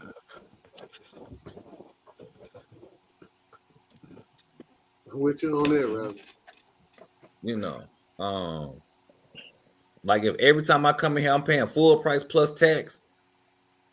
You know, I'm gonna treat you just like I treat any other store. I don't go to the same Walmart every time. Sometimes I go to Target. There you go. All right. Oh, He-Man Sean is asking a great question, and I got the answer. He's asking, when do you guys say no more buying cars? Never. I don't think anybody. I don't think anybody's been like, I'm not buying no more RC cars, and that's the sentence. Now I have said I'm not buying any more RC cars this year. I did say that like December 29th. Took a 4-day break. I said I will not. I refuse to buy another car this year. Because as soon as you say I slow down, I might say I don't need a car right now. I might want a car, and then it's like, well, you know what? I can wait. You know what I mean? I ain't gotta have it right now because I got a list of cars that I want, but I ain't just gotta have them right now. So it ain't no never ending. I don't tell my wife no about no purses and shoes, so she don't need to tell me no about no cars. Me, I'm targeting a big, and that'll slow me down for buying a lot of other ones. Like when that Dodge hit, bro, he said you can put a 2-speed on it. Have you ever seen an electric car with a 2-speed transmission? Only on YouTube. Yeah, only on YouTube, and it seemed to be pretty tight. But now what I found in this RC world, as soon as I say, you know what, I'm not buying no more cars, and 2 or 3 days later, it's some other car that's coming out that's just like, damn, I gotta get that. So I stopped saying that. Or you catch a deal. You catch some type of deal that says I gotta do this. If I don't, I'm probably gonna regret it for the next 6 months. So yeah, it's ain't no need to. I never. I don't say that. All right, where we at? Let's see how many thumbs up we got, bro.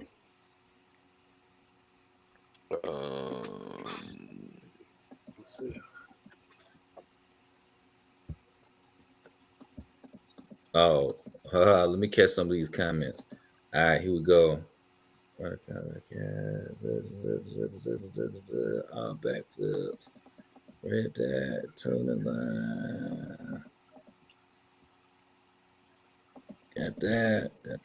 All right, He-Man Shine says, I love this chat room. Y'all so honest, just like Cat Williams. Hey man, if you can't be honest, you first off got to be honest with yourself. Let's start there. And I think everybody on here is honest with themselves first, and then we can be honest with y'all. Because at the end of the day, we are here to help each other out some type of way. Roll Factor says number love, y'all. He-Man Shine. Okay, we got that. Roll Factor says when the wife put the brakes on the roll. No, we don't get no brakes put on around here. No, put no brakes. I don't put no brakes on her, so she don't put brakes on me. Hey man, when your neck game strong, you can get what you want. And that's coming from No Neck Gap. Hey,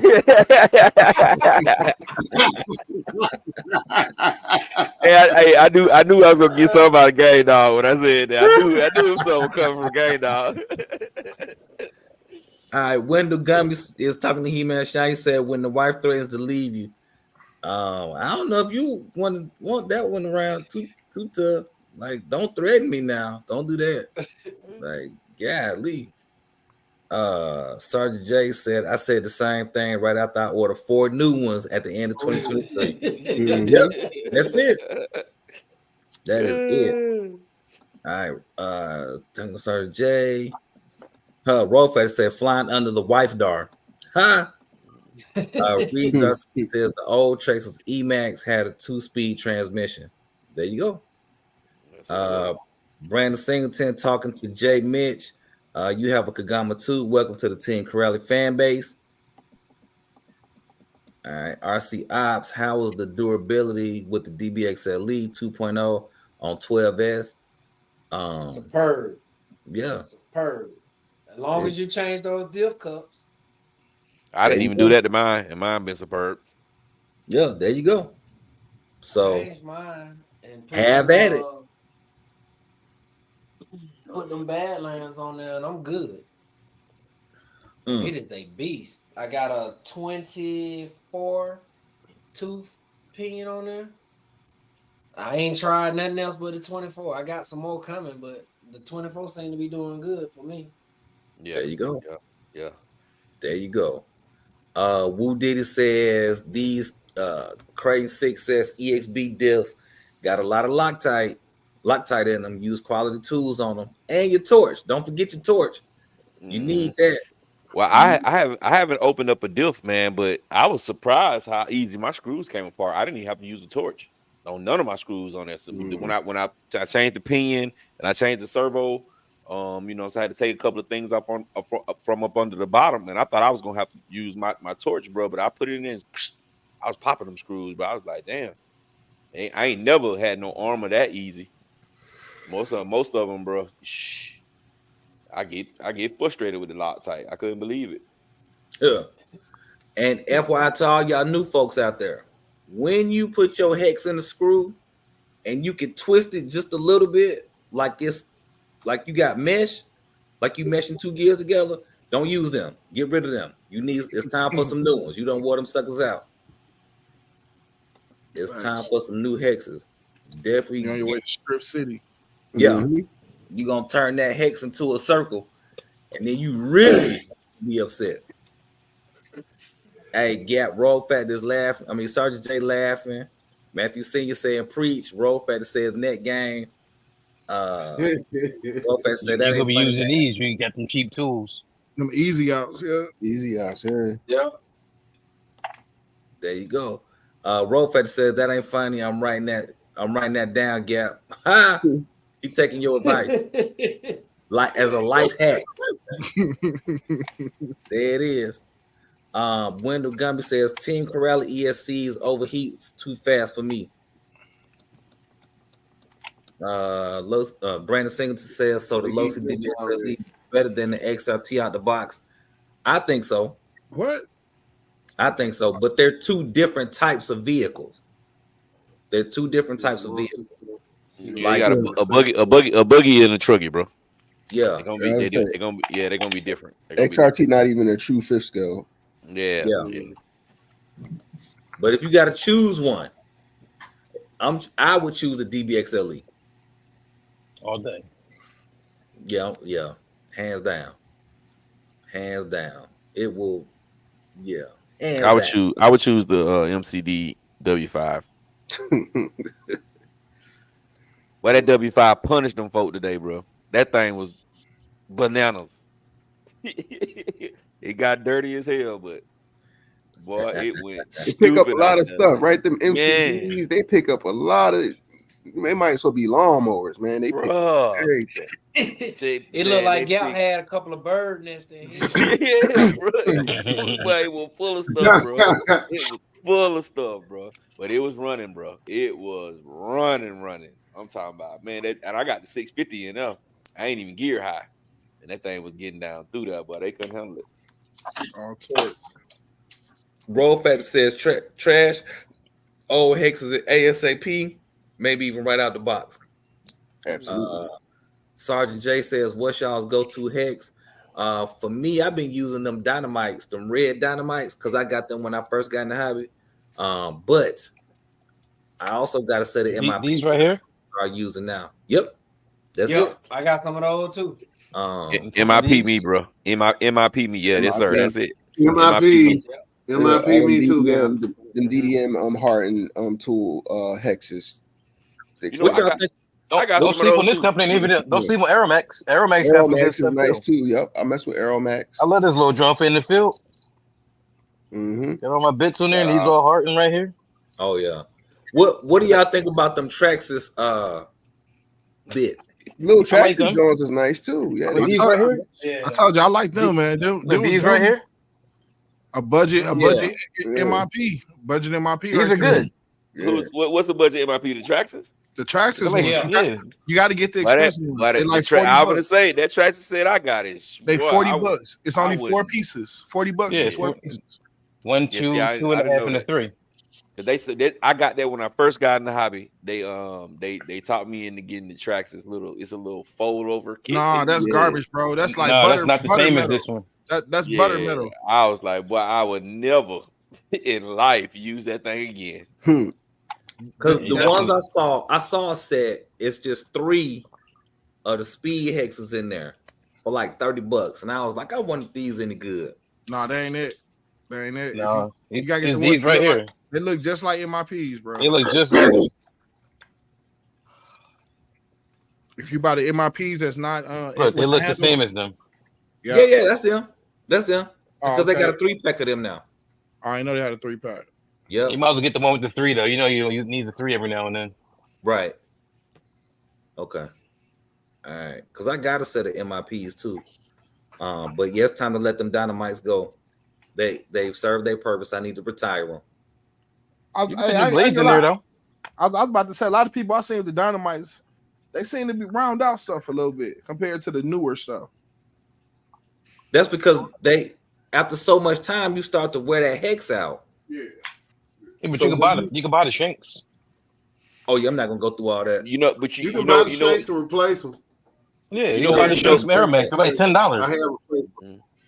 So they got the little screw in the front. Yeah, right. Hey, that's what kills me every time, because with those kind right there with that little set screw in it, when you try to twist that set screw and tighten them up, those set screws actually strip sometimes. And when they strip, man, they hell to get out of there. And that's why I don't like using them kind.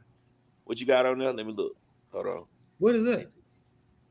3 millimeter bolts. But that boy put a whole head. Listen, man, that's in there. That ain't going nowhere. That ain't going nowhere, bro. That ain't going nowhere. Ever. I'm trying to tell you. You can improvise sometime. All right, we got a question in the chat. Rolfat is asking, should hardened stainless steel hexes be magnetic or no? I thought stainless steel wasn't magnetic. Well, I say stainless steel is not supposed to be magnetic. Yeah, stainless steel is not magnetic anyway. That's why they use that in some types of industrial plants, because of the lack of magnetism. It's good for certain type of equipment. I don't like them stainless steel ones anyway, though. They like I got a box of the stainless steel screws, man. They just sit over there. I don't use them things, man. They're no good because I strip them too easy. You'll never get it out. You'll be using easy outs. That's all I got on my cars. Them stainless steel drums. Oh, you like the stainless steel? I don't like them. Bro. They like pop metal. You like that cosmetic look? No, it ain't even that. It's lighter. So like you only do it on cars I'm running on track or whatever. You get the titanium ones, you get the stainless steel screws. You get like the UFO heads and all that, like the wafer heads. Yeah, so you're trying to shed weight. Yeah, that's the only reason why I do it that way. I mean, not saying I would use them Yeah. for, every build. Woo Diddy is saying I use Aeromax tools also. Yeah, I use these guys right here, bro. I mean these stainless steel guys I got a whole pack, bro. None but damn stainless steel screws. Mhm. But when I put pressure on them guys, Mm-hmm. I eat them out every time. See, that's what I was talking about right here. Like, so I got like a different tip on the end. It's still a 2 point. It's still a 2 millimeter, but it's like milled out. So it got the fatter hex on the top, so you got more to grab onto. Brandon Singleton's asking you, Gap, are you getting all of us a Stanley Cup? I'm getting the Piston Cup. Piston Cup. Lightning McQueen. Piston Cups, bro. Piston Cups. Joe Gearden says, yes, stainless becomes magnetic then. Roll Fatty says, I've had 2 sets and the shaft loosens in the hex head. Pause. Could have been a bad bet. Could have been a bad batch. But hey, who said pause? Who said? It wasn't Pause. me. It wasn't the youngest one in the group, man. I don't play the pause game. Yeah, I don't either. Prophet says the only brands I have not had the hexes start to round off are Apex and MIP. Interesting. Not hexes screws. Okay, my bad. Joe Gertie says after you harden stainless, it becomes magnetic. Interesting. I was gonna say I seen a video where somebody took the RC hex tools and put a magnet on it and let it sit for a while, and the tool became magnetized. Yeah, you can get the little piece that they sell right there. It's like you go to like what's that? Waiting around them like Sears or whatever. You need a hardware store. You can go get those. You put them through there like 3 or 4 times, and it magnetizes it, and you go the other way and it demagnetizes it. Or you got one just over get here one somewhere. of these little things. I got one of these that I keep screws and stuff in. Yeah, the magnetic bin. You talking about the magnetizer? Yeah. So all that stuff become magnetized. Yeah. But I use this. I keep this in the field. It's got the little hex shanks. Drill I'm trying to find that piece. Yeah, I got one. I got a little blue one somewhere. Harbor Freight, like $3, I think I paid. For that. Yeah, Harbor Freight definitely for the win for a lot of stuff. Oh yeah, not for everything, but definitely not no stuff. hex drivers, man. You gonna strip? No. I wasn't speaking on them terms, my man. He said the hex driver. Harbor Freight. No, stuff like this. I would say. Yeah, of course, yeah. Like this right here, $12.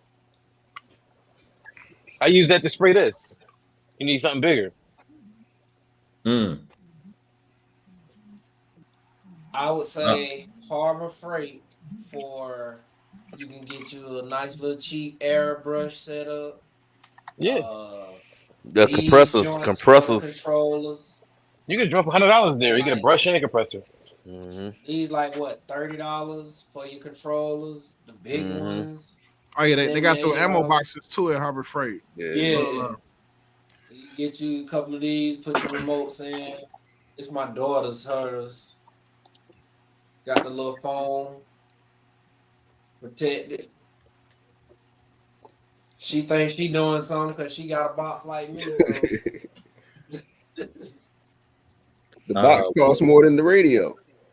Right. You got a box with an old SLT in there, in that guy.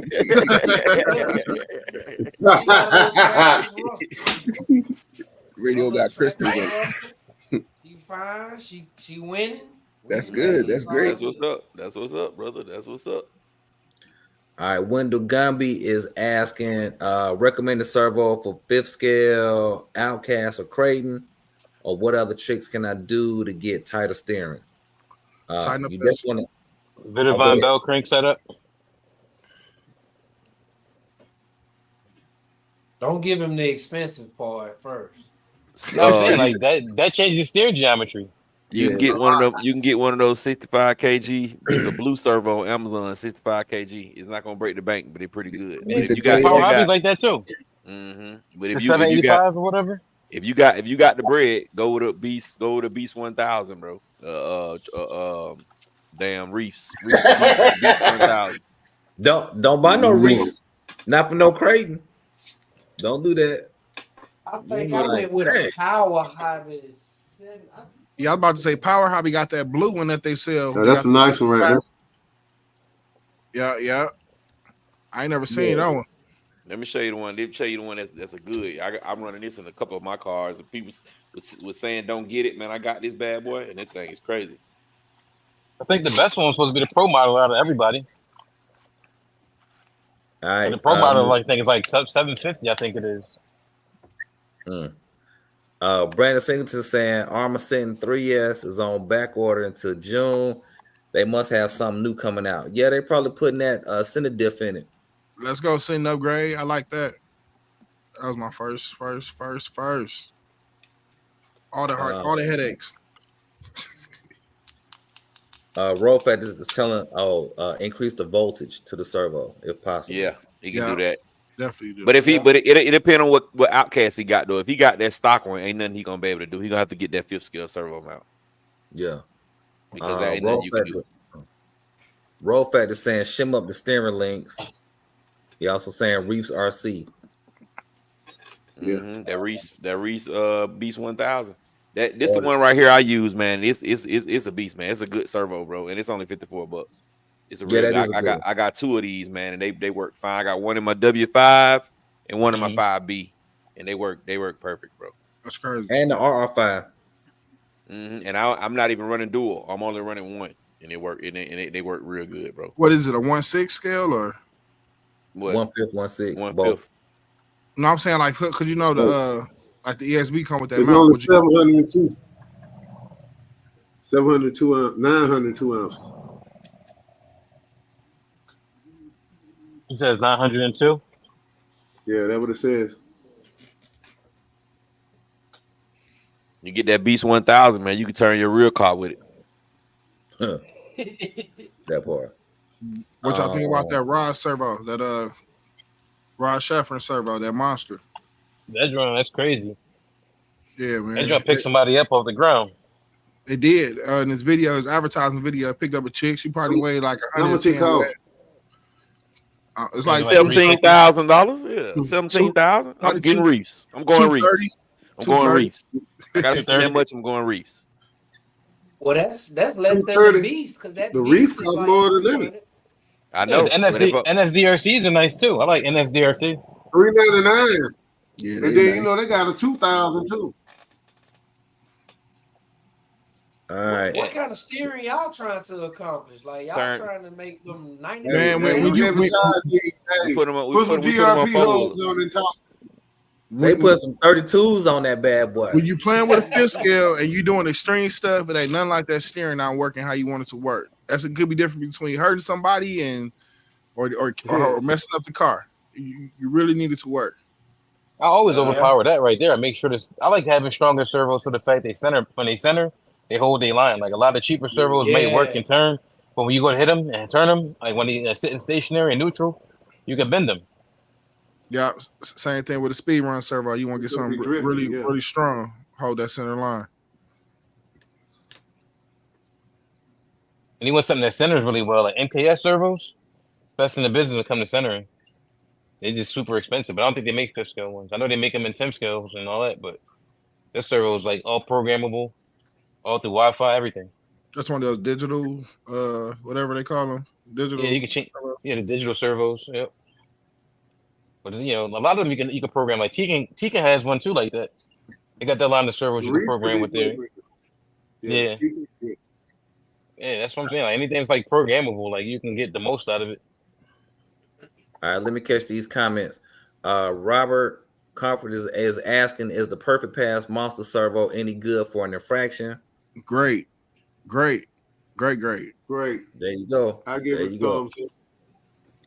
I get a Reese 555, 444. Man, great. I get a Power Hobby 760 BL. Oh my goodness. Yeah, I get a Reefs. There's Power Hobby. No, I'm sorry, 729 MBL. His brushless motor. I get a JX. JX cool too. So Robert, the answer to your question, yes, they saying that it's good. There you go. But you have some other options too. Yeah. But if you think about getting that perfect pass, go for it.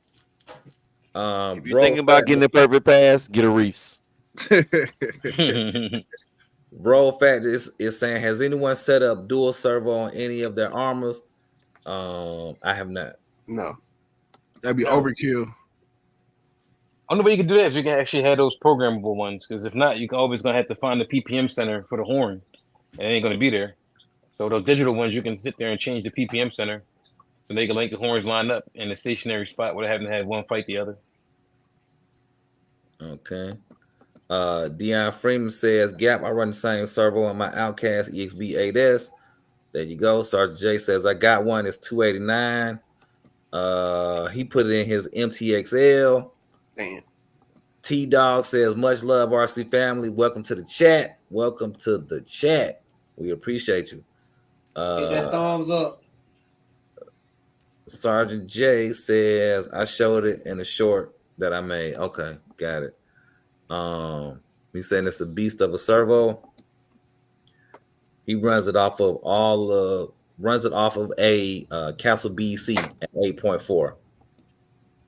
RC Op says 8 FRC servo. Rollfetter says good point. He-Man Sean says on the street and road driving is a 6S Italian, a Creighton killer. Yes. I wouldn't say a killer, but yeah, it's better because it's made for that. What's the Creighton killer? The Italian. Oh, the Italian. Yeah. Are you talking about speed? If you're talking about just straight line speed, yeah. On the street. Even with turning. Even in turning, yeah. Track all day. It's they different vehicles. So rough at because of eRevo 3.0 or whatever has dual servo option. Oh yeah, that's because Traxxas knew out the gate that the servo that they put in there was gonna be about as tough as some wet toilet paper. Hey, y'all look in the private chat on the side.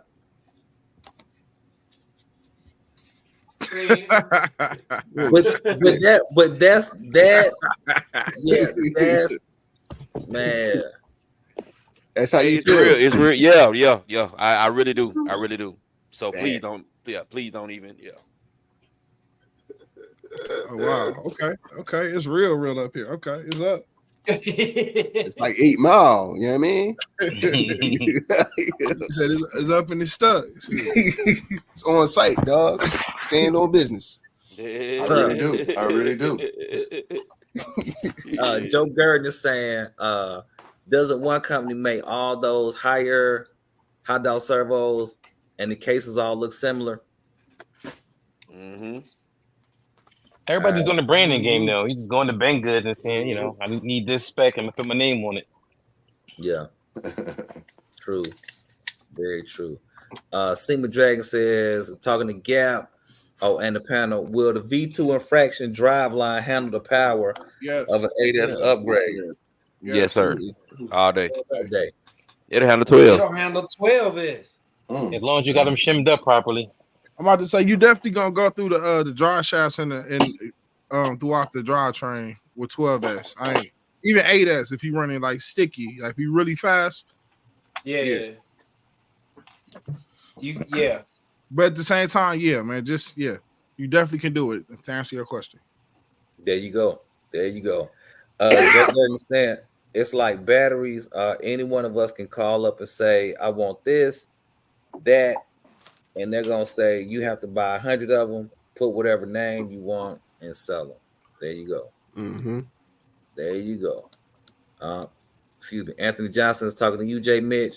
You can't take the 560 out. I did my 5B the same way off the strength of your 5B. We in this together. If we in it together, sell it, yo. Post it up on Facebook Marketplace. Get you a few more. Get you a few more RPM back in that vehicle, man. Yep. That 800 to me is it's definitely gonna be a faster motor. Yo. Easily. And the 800 is a beast, man. You know, my first 5T, Ted put that 800 in my first 5T. We took it outside. That joint did like it did like a wheelie all the way down the block, like it was an Outcast. It was crazy, that 800. Yeah, that's when you had that spool in there. That Had joint was a that monster. locker in it. Yeah, that joint was a beast. I ain't never seen a 5T run like that. Yeah, I think that Castle 800, 1100, those kind of I don't know if they just freaking motors, but they a little special. I'm not sold on the Hobby Wing 800s yet. I ain't running one of them at 16S yet, but I'm sure you gotta keep them joints in the tuck. Yeah. I'm sure that 560 will take 16S. It better that low. Of course. It's just gonna be a lot slower compared to the same gearing on the 800. Yeah. It'll have more efficiency though. We be able to run it a lot longer. A lot more efficient. That battery gonna last all day, but you got to put the biggest gears possible on there to get any type of real speed. Yeah, get real speed out of it. Yeah, I got you. To hit that 60, But yeah, my fault, man. That joint going up, man. 560 going up. Yeah, unless you got something big, unless you got like a Raminator, that joint will be nice in the Raminator. It's probably nice in the 5T too, but each their own.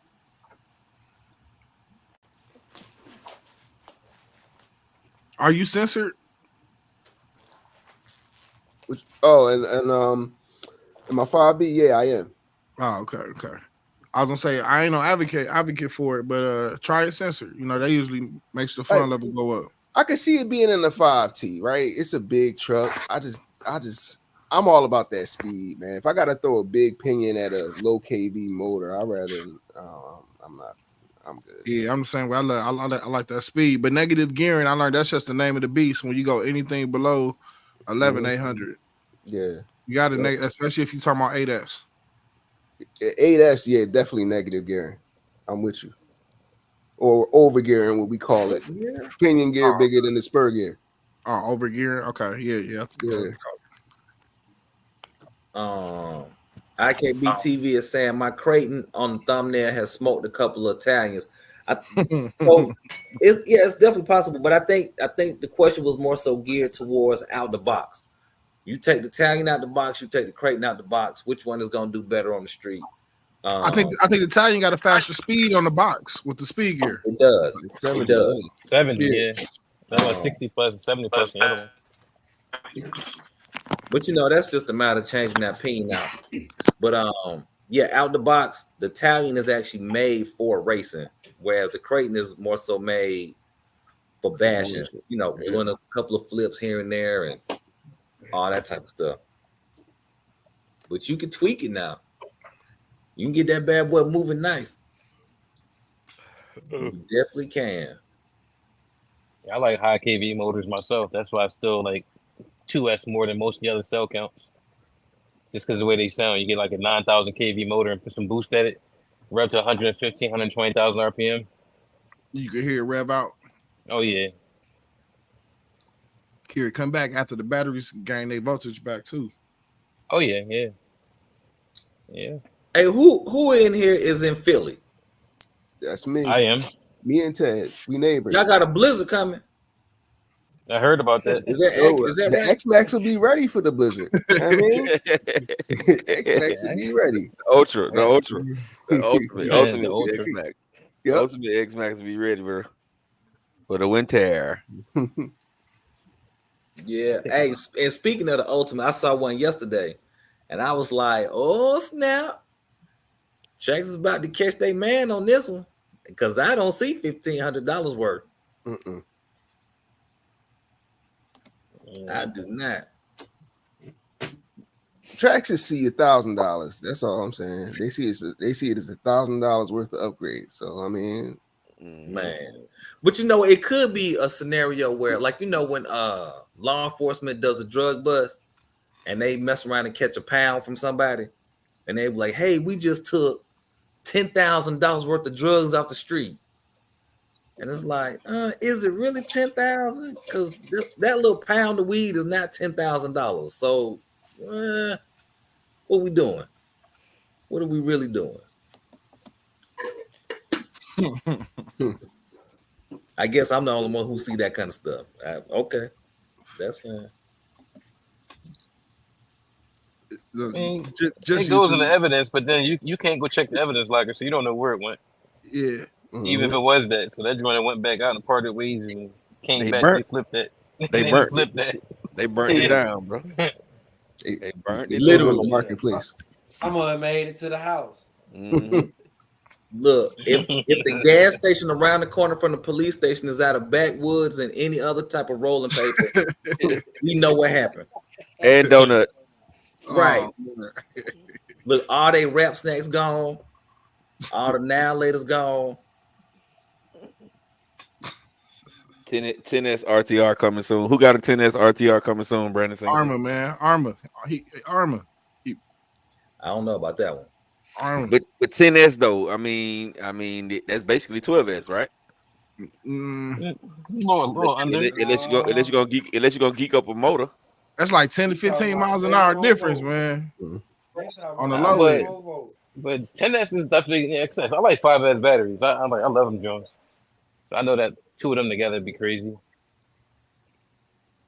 I don't really see it being that much different than 12, honestly. Probably a little bit of weight. That's about the biggest thing. Yeah, and that's why I said 10S because if you do 10, you might as well do 12.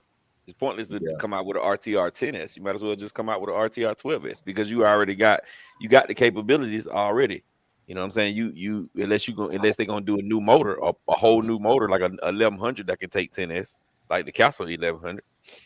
I think the Castle 1100 take 10S all day.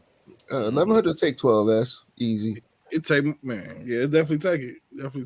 Yeah, that's what I'm saying. So it'd be crazy for you to just put out 10S. You know what I'm saying? You might as well just go 12. It's not. But in the motor defense, it ain't supposed to take it. I think on paper, theoretically, the 1100 is like a 9S, and I think the 800 is a 10S on paper. No, I think we talking about Castle. The Castle paper, 800 is 12S. It's 12S. The new one. Highway new motor is 12S too. What you did? Yeah. What the 1100 you talking about, Gap? Mm-hmm. Oh no, the 1250. What the 1250? The 1250. I've seen somebody running on 12S. But on the paper, it only say 8S. Yeah, only 8S. Like seriously. Yeah, but it's just how you feed the power into the motor too. Like you're not beating on it and going crazy with it, getting the motor hot. You can overvolt them all day. It's just how you treat it while you're overvolting it. Yeah. Wendell Gumby says his white body big rock got here yesterday. It's more like a matte finish, not shiny. That's still gonna be tight. Yeah, that white body dope. Yeah, he had some in the hobby shop and he sold them Jones real quick. Adam sold them Jones real fast. The white bodies. Mm-hmm. I just wanted the body. I need the whole car again. You know what I mean? Yeah. Mm-hmm. Yeah, just the body is tight. Reeds RC saying $1,000 of upgrades, huh? So the truck is only worth $500. Great question. Marco, crazy. Yeah, He-Man Shine is saying, have any of you run that 2400 kV Castle system and try to use it for bashing? If so, how do you gear it up? And now you run the 8S. You do not bash it, and you do not run it on 8S. You run that motor on 6S, and you gear it very light to moderately. You do not bash 24, that motor. 23, 24, 27, somewhere around there. I definitely burnt two of those. One of them, I thought I was doing my best to protect it. Found out that that's a freak of nature motor on 8S. You definitely hitting 90-some thousand RPMs. Oh, you talking about 1721? Yeah. Mm-hmm. Oh, man, 8S only, 0 degree timing. Be done. Yeah, that motor only for drag racing, man. That motor is not right. That motor crazy. That motor will have your whole speed run season messed up if that's the one you're trying to stick with. Yes, so, yes. You got to really understand that motor. 6S is like 8S on that motor. I drag raced on 4S with that motor, on 6 and 8S cars. That's how powerful that motor is. Matthew Senior says the X-Max Ultimate was released for those that want to bash, like YouTube videos straight out the box. But they won't for long, all that aluminum and still the same power. Yep. Facts.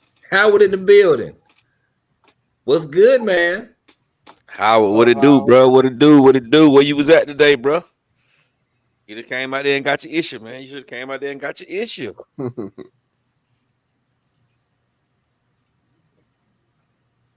That part. Oh yeah.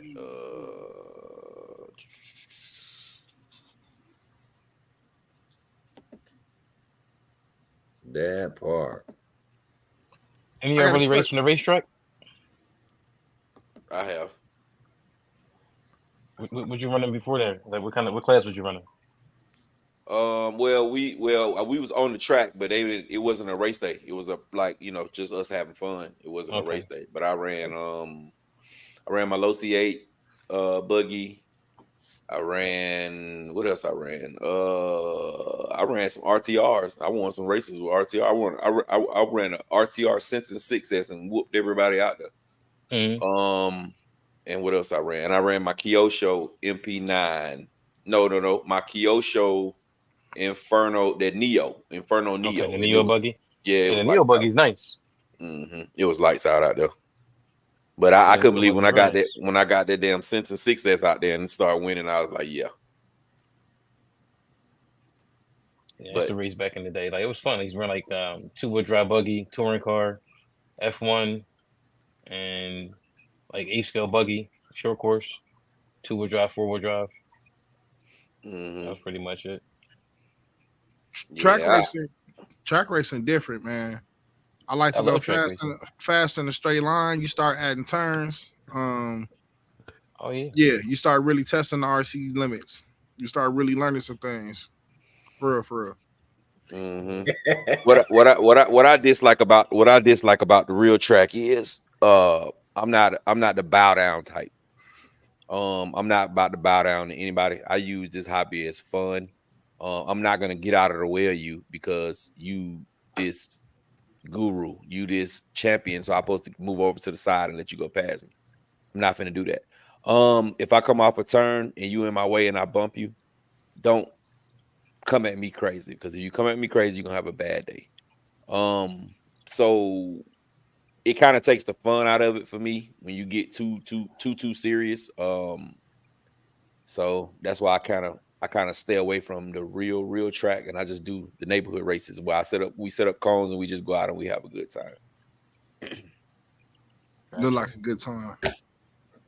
Life is a whole lot easier when you do it that way, because we run into a lot of people that have she motions, and I don't do too well.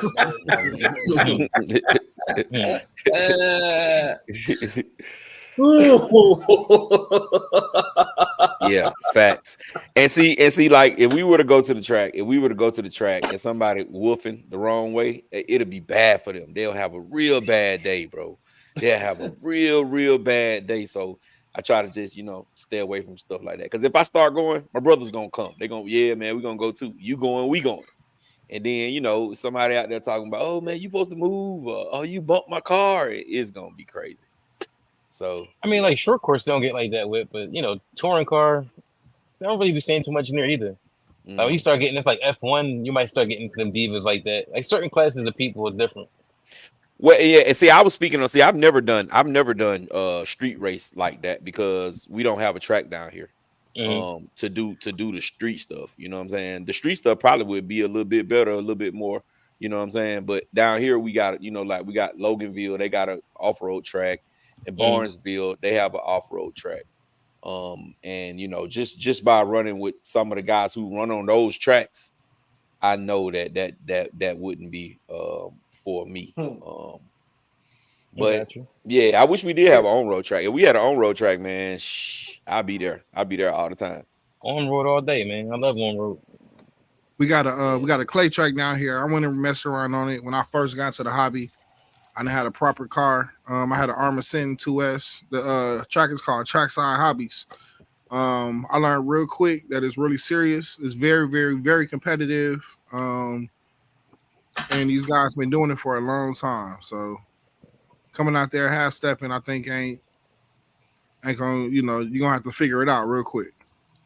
Yeah, they leave you take under the wing though, like they see you coming out. Though, what creates the biggest issue For us, is if we're racing, let's say it's 5 cars out there racing, and the goal is to be first. That's it. Now, let's say I'm the last car and I'm about to get lapped. Let's just say the rules of the track or the unspoken rule or the unwritten rule says, rather you supposed to move out the way and let this faster car go by you. But in real life, I'm gonna keep pushing. I don't want to get lapped. Nobody wants to get lapped. So I'm not just gonna let you lap me. Now I'm not trying to get in your way and all that old type of stuff, but I'm gonna keep pushing my car. And if I don't get out the way, somebody's gonna say something to me like, hey, why didn't you get out the way to let this faster car go by you? Nah, we're not gonna do that. We just not gonna do that. Or if we're both going into a corner and my line is in a sense going to intersect with your line and I end up clipping you and you got something to say to me because I clipped you, bro, we racing. So drive your car, I'm gonna drive my car. And you know, I think that attitude about that don't sit well. That don't sit well. And then also, not everybody in our crew really has, you know, proper etiquette, so to speak. I'm just putting that out there. So things ain't gonna go well off the top anyway. we got a lot of people who speak great French. Yeah. Yes, sir. Yeah, Sure. so yeah. Some stuff is just better, you know, to stay away from. But we do enjoy racing, man. We race a lot, man. You know what I'm saying? It's not, you know, it's not nothing real technical. You know, we do a lot of drag racing. When we do a lot of, you know, off-road, just set the cones out. Man, y'all starting to for it. sound like the RC Crips over there, gang or something. Yeah. Y'all fucking tear me, man.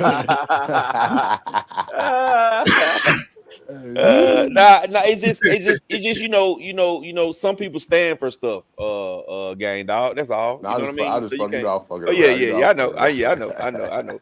You know, and see, other people don't understand that. You know what I'm saying? They don't understand that. They think because of my name, you supposed to just bow down. No, bro, it's not. It don't work like that in life.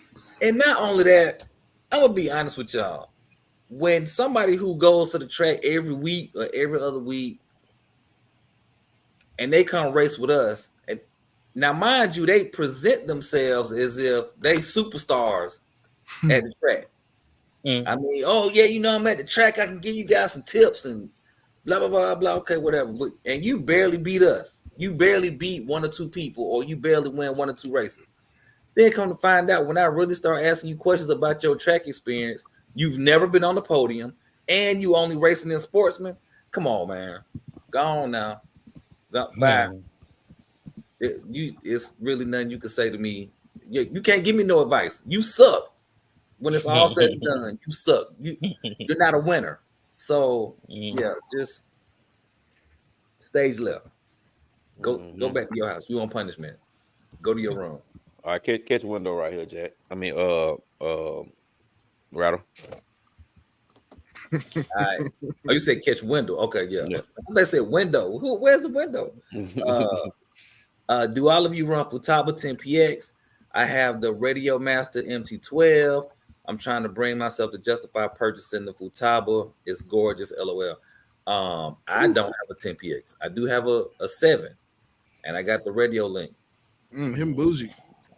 I got an old school 4PX I use, and I got a SandWire remote, and I got the Radio Master. Now, Wendell, I'm gonna tell you something I read. It was either today or yesterday, but a lot of racers are actually, well, I don't know, I ain't gonna say a lot, but I think it's like 5 or 6 made this huge announcement that they switching over to the MB Pro. I don't know if that makes a difference or not, but yeah. Yeah, I'm running 10. I got a 10 PX. Yeah, we run them 10 PXs over here. Big boys. I see y'all Futaba gang up there. Yeah.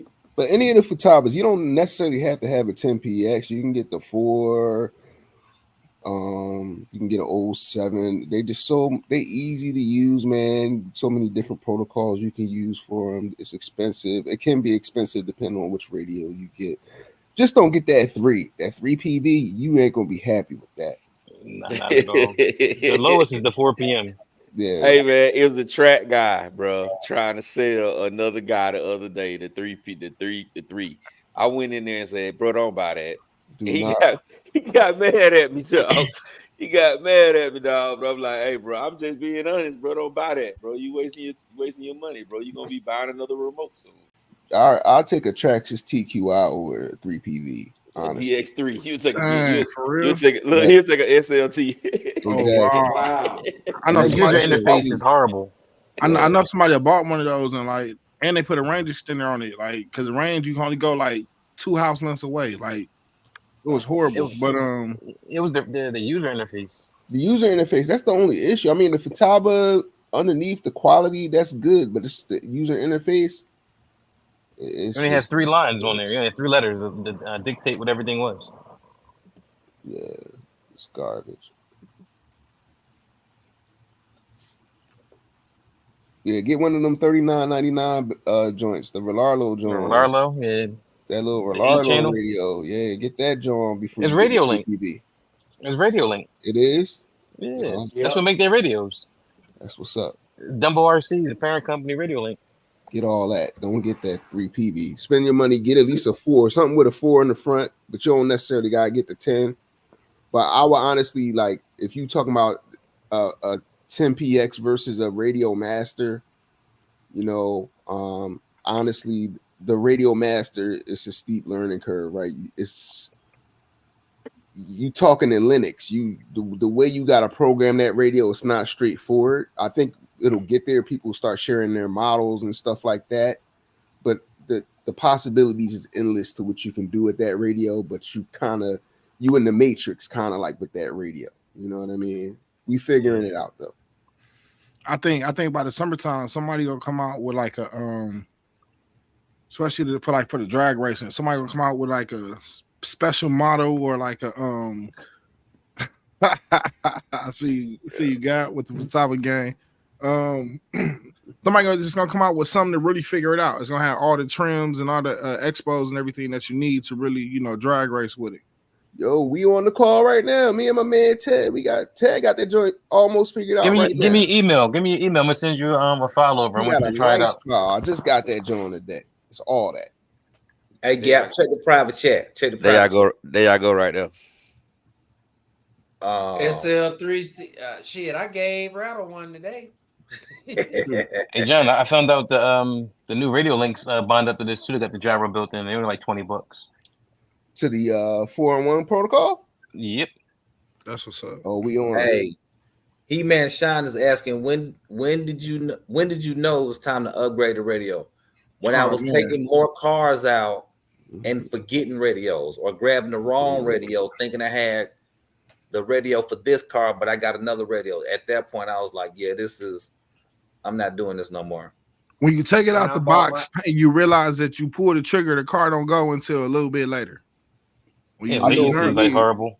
I know for me, it was the range. When I started running out of range with them Spectrums, it was time to go for Futaba. Yeah, I had the DX3, the original one that came with the LST in the box. Mm-hmm. So I'm out bash with my friends. They end up going to this little valley. I try to go over there, car just shut off. I'm like, what the hell? I'm like, they running these, like, I think it's running 3 PMs. I was like, how much you pay for that one? It was like, oh, this is like $100. I'm like, this one came in the box was for $200. They don't even get the range you're getting. That's why I was like, I got to go get out of this. Yeah. IKB TV says, I've been track racing since I was 10 and never seen that type of drama at the tracks. If I race out there, I'm bringing the burner. Yeah. We believe in peace. Mm-hmm. Yeah, believe in carrying a piece. It's an open carry state. Yeah, Georgia is. Yep. Yeah, so up here too. It is too. Hey man, every time I try to get a piece of mind, somebody try to grab a piece of mine, so I have to grab my piece. That's the uniform around here. Mm-hmm. That's it. Standard issue. Like you go outside, that's the same thing you do. You put your clothes on. Yep, it's your wallet. Yep, and your pistol. Your wallet, your watch, and that your car keys. Like I don't directly carry it on me, but I always got it on me. It's always with me. Good God Almighty, y'all. I feel safer when mine is on me. All aspects in the building. What's going on, man? Thanks for joining. Thanks for joining. What's up, brother? What's up? For everybody coming in late, man, we got 55 people, man. Wipe your feet before you come into my house. Smash the thumbs up button. It is absolutely positively free. And we appreciate everybody for coming to rock out with us, man. We do this every Sunday night, and we do pop-ups in between. So stay posted to one of these channels, man. All the channels is right there posted. All the names, see it in blue, except for Ted's. Everybody else name in blue, that's their channels. So get with it or get ran over by it. Try it, you might like it. That part. Oh, what made me get the new remote though, bro, is when I'm almost like Rattle. Like I took out like 6 cars, and I had 6 different freaking radios, and I had none of them marked. So when I got there, it was like go through this radio, go through that radio, swap the batteries out of this one, and it just got real redundant. I was like, man, look, it's time for me to grow up and get me a good radio. What about the new DX6C? Yeah, we seen that the other day. We don't really know much about it, DJ. Until somebody get it and start running it. But we did know that. If y'all didn't know, Spectrum has the new DX6C remote that just came out. It looks just like a DX5C, but it's just 6 channels, and I'm almost sure it's probably upgraded. 6 channels. Hey, y'all, Earl Moorhead said, wait a minute. Okay, yeah. Earl Moorhead said Track Racer want all the newcomers to marshal a corner. I'm just not for that. They want you to be the one standing out. That ain't gonna work. Stand at that corner, watch how they take it. You can learn something out there. Go stand out there and flip them cars over. Pay attention. Nope, that is not gonna work. Yes, I always had a good experience there. Like people was always like welcoming, like bring you in, show you stuff. You get your car like the same level as there as far as performing wise. They see you can drive and you cool. They pull you right to the side. Like you got to run these tires. We usually run this rate, run this final drive. They'll give it to you like that. They won't come over and be like, oh, let me look at your car and fix everything for you. But they'll give you like little setup tools. Like here's you run this droop, this kind of shock weight, this spring or whatever like that. It'll be a conversation versus a bench talk. Yeah. But is that during an actual race event or everybody just practicing? I mean, even on practice, like you get to know everybody because like usually they have like 3 or 4 practice days a week, and then you got your race usually happen like Saturday, Sunday.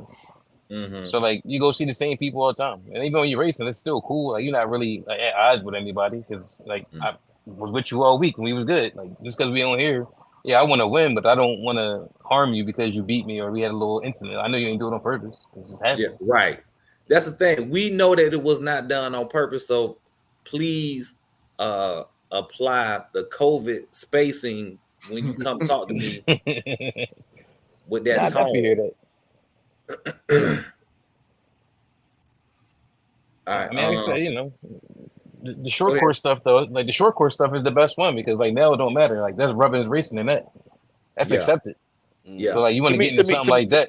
To me, though, all racing is rubbing. If you ain't rubbing, you ain't racing. You can't rub on F1 though. Yeah. That's an F, but that's an F1. You know what I'm saying? That's what I'm saying. Open wheel, you can't rub in that. You know what I mean? That's what I said. Those guys in that group of stuff, they get real mad because like those cars are such a different way they set up. It's harder to get them set up to make them run. This is like a pie car in the back, a lot more shimming. There's a lot of different. Like those pan cars and stuff, man. They just suspension is so much different. Sean said, I told y'all on this chat before it released, those Big Rock 6S's were going to be race trucks. That's what's up. DJ Cadillac says, got a backlight now. That happened to me today at the track. I left. There you go. Deion Freeman says, oh, it's backlit DX6C. Oh, you talking about the radio. All Aspects says Fly Sky got the prototype for the new Noble on deck out here in Cali. Oh, I wonder. Interesting. Yeah. It surprised me. It surprised me when they said when they posted that thing yesterday and said some of those pro racers are leaving.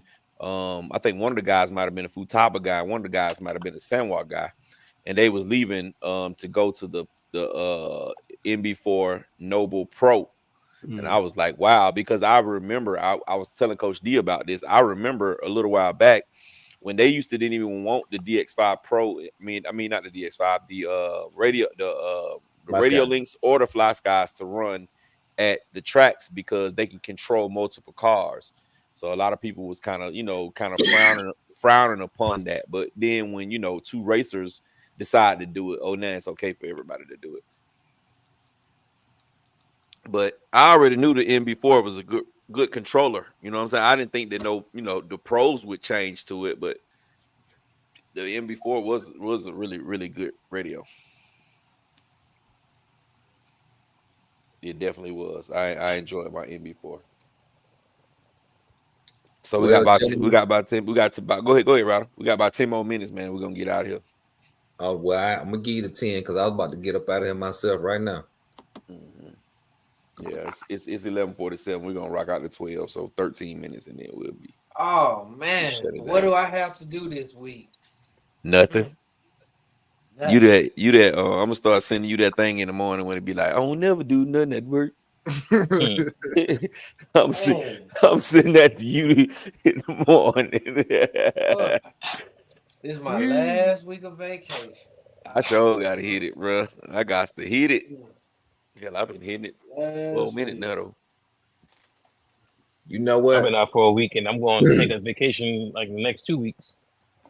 That's what's up. That's what's up. I was supposed to went out of town this weekend coming, and been off on Friday and Monday, but for my wife's birthday. But she decided that she didn't want to go. I was like, damn. Where you supposed to go at? We were supposed to go to Arizona. Okay. We were supposed to go to Arizona, so it was just like, man. And then she said, I don't want to go. I mean, I was thinking about the money. I was like, okay, I can buy another RC car. But but I was looking forward to going though. You know what I'm saying? You got to be happy for you. Okay, baby, is that what you want to do? But I really was like, damn, man, let's go. But it's all good.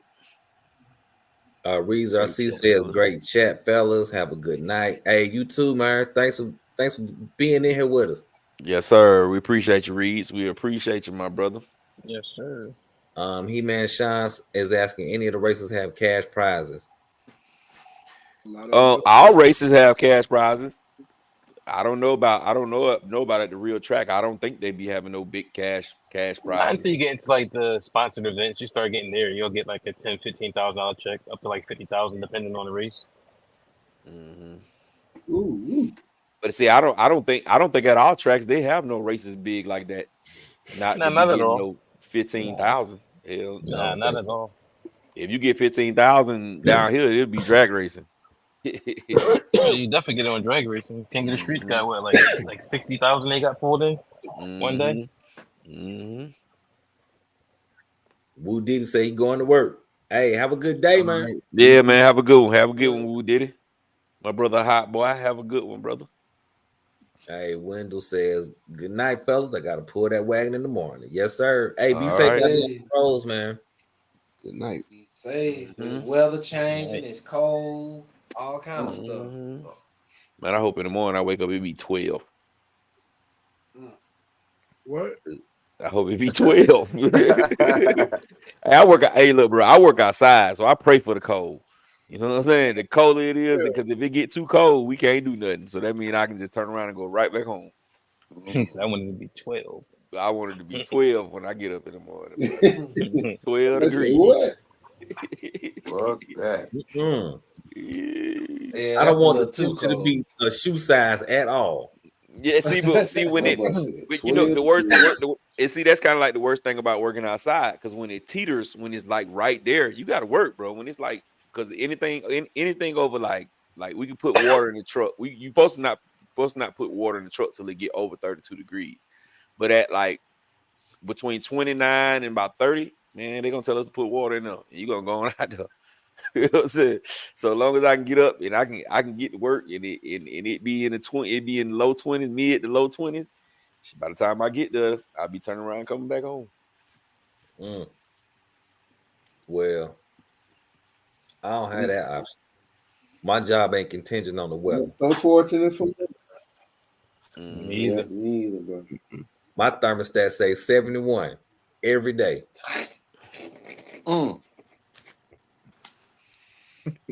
Lucky you. Yeah, when you the plug, you can stay at home, bro. Man, I'm the man sitting next to the man, sitting next to the man, sitting next to the man, sitting next to the goddamn man. The plug can stay at home, bro. As commoners, we gotta go punch that clock. What? Unless our name was Dave, Super Dave. Right. Well, I gotta punch it. I just don't have to punch it right now.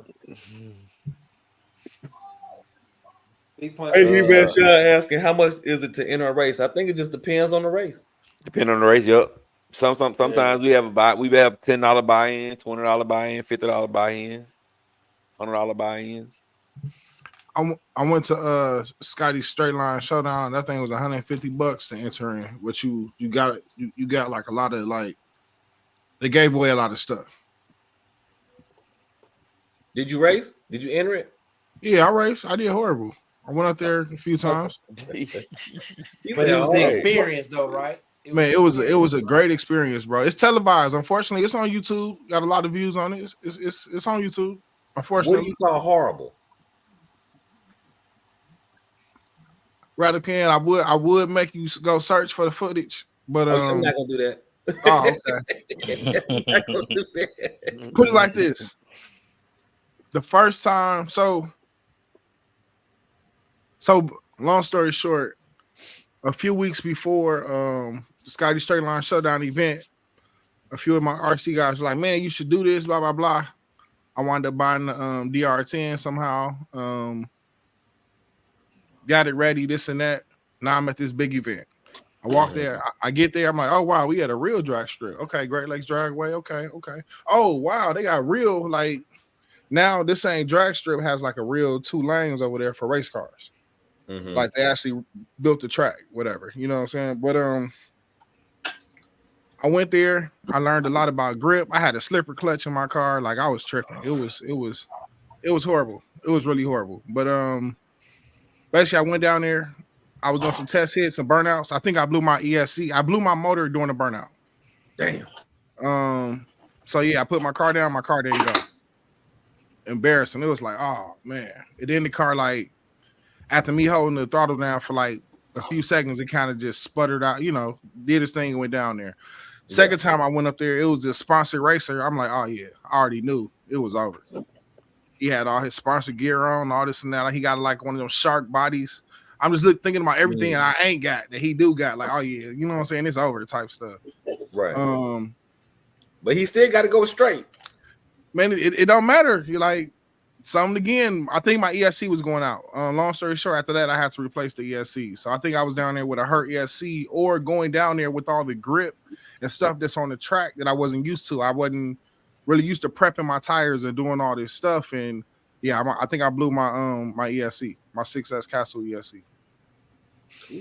Not in the fire though. Not in the fire. It just you know stopped working. You know, I never had to have one go on fire. Luckily, but I think it was me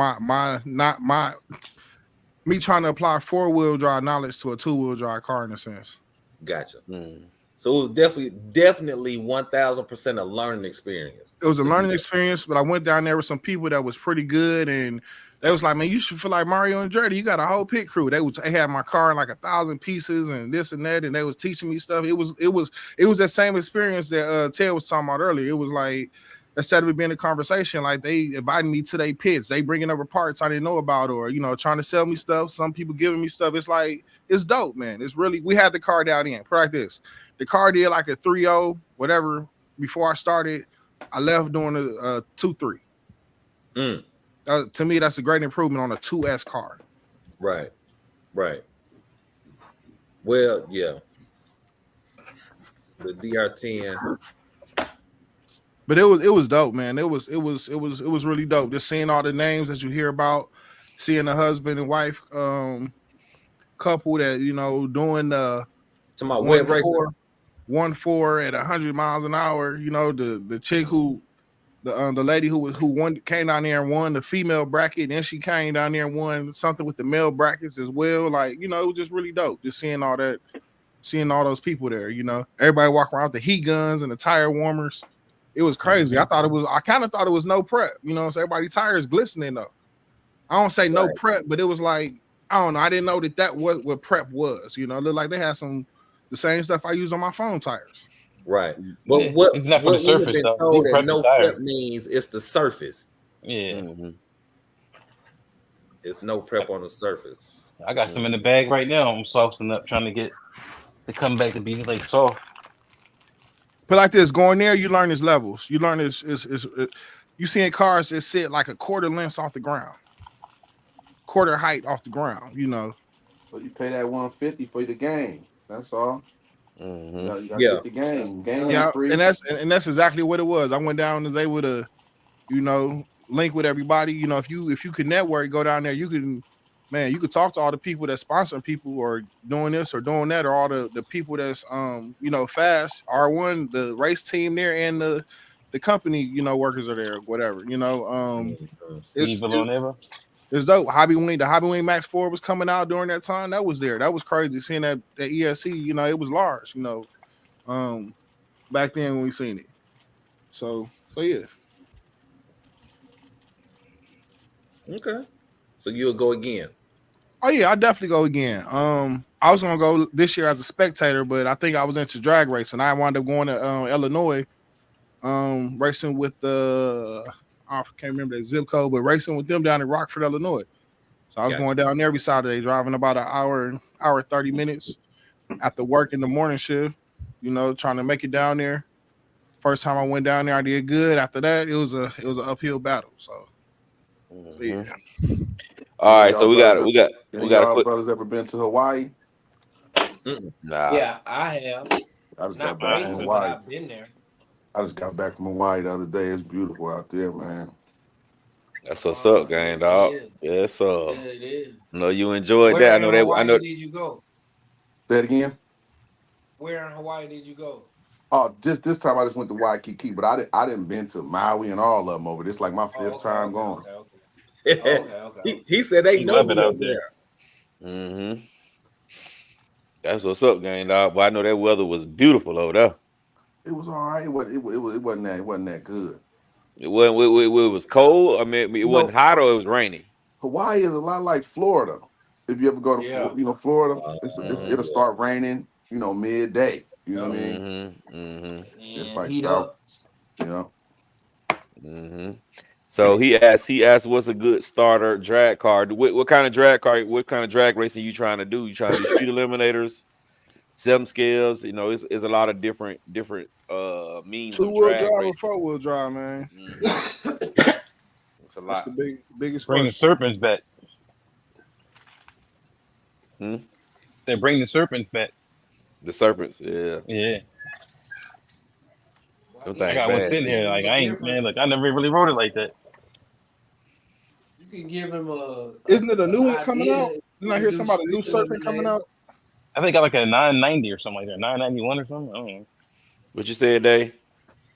No, I was saying like it's like different. I was just answering that question for as like the street eliminators. It's like it's levels to them. Yeah, it's different. Even with Different 7 level. scale, well, most of us on the 6 scales we race limitless. Mm-hmm. Yeah, but we start getting like the R1 DC, the DC1 from R1. They got like all the technology, some of the stuff they use from the 8 scale pan cars, where the body pushes on the car to get more traction instead of it just going through suspension. They're just like custom built. I mean, like super narrow. You put the big battery up front and adjust the position and basically infinite ways. And then you got different ways you can roll the rear transmission up and down, get more grip, more anti-squat. Mm-hmm. They got way more adjustments like a DR10. And the DR10 is based off a race car, like an SC10 or something, with like B6 arms. Yeah, but it's not as adjustable as those. You get the cast and everything with them. That was a car I was gonna buy before. It was from the boy Troy Stacy. It was what's it called? The Vantage Point or something like that. He went like $1,000 for that chassis back in the day. damn. Yeah, He-Man Sean down here in Georgia, we race mostly street eliminators and 7 scales. It's mostly street eliminators and 7 scales. 7 scale and 8 scales. I say that. 7 scale, 8 scale, and street eliminators. So street eliminators, you got a lot of chassis, man. You got not a lot. Well, it's a lot, but you know, you to do. start off, you know what I'm saying, you can do the low C, It's a 22. low C chassis. Yeah, the 22S, or you can start off with the DR10, the DR10M, the DR10M, or the Traxxas Slash. That'll be a start off, but show them the rabbit hole window. Well, he's asking, should I just get an infraction for starters? Yes. Yeah, you can do. You can start off with an infraction. Get you a wheelie bar. Get you a wheelie bar and some foam tires. You will have the best results with the infraction out the box. You can basically throw some foam tires on there, 8S, full throttle it, and well, you got to cut down that rear wing. That's another conversation. But full throttle it and man, get the same number every time, and it's gonna be fast. Y'all don't like the mini cars, do y'all? Yeah, Doc and they got a mini car. I'm talking about like the mini Bs and stuff like that. Yeah, they got the drag one like that. You got to get one of these drones right here. This the only capsule system I got. Big Red. I see you with the We got the X2 in there. That's nice. What's that? A copperhead or something? Yeah, that's X2. Okay. Micro. Lowe's 22S, highly modified. Highly modified. And that's what I was gonna say. If you buy any RTR drag car, you can definitely get a chassis and a few upgrades and turn it into one of these cars right here with a carbon chassis and all that. Mm-hmm. Yep. So that's basically what the DC ones and stuff are. Like they basically have the chassis kit on the, I got a DC one too. I got a DC one too downstairs. You like the Patriot? No, I got the Patriot. I got the R1 DC one. The DC one is nice. That's just a low seat. That's a Nula chassis that I just put on the screen. Okay. Mm-hmm.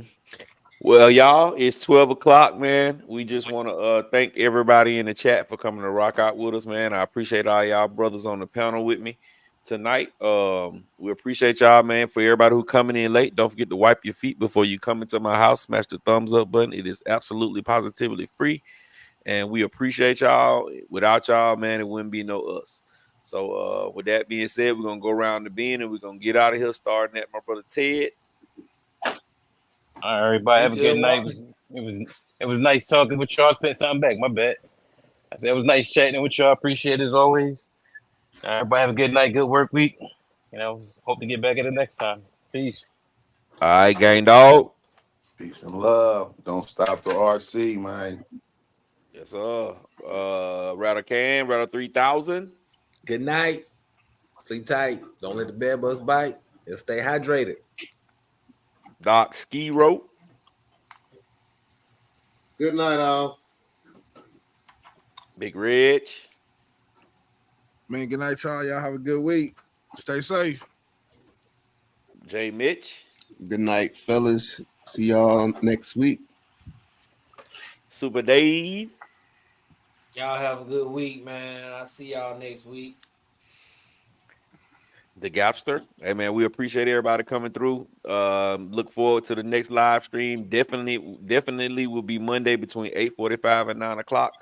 And we may do pop-ups during the week. Maybe not, just depending on how the week goes. But we appreciate y'all, and we're going to get with y'all. And, man,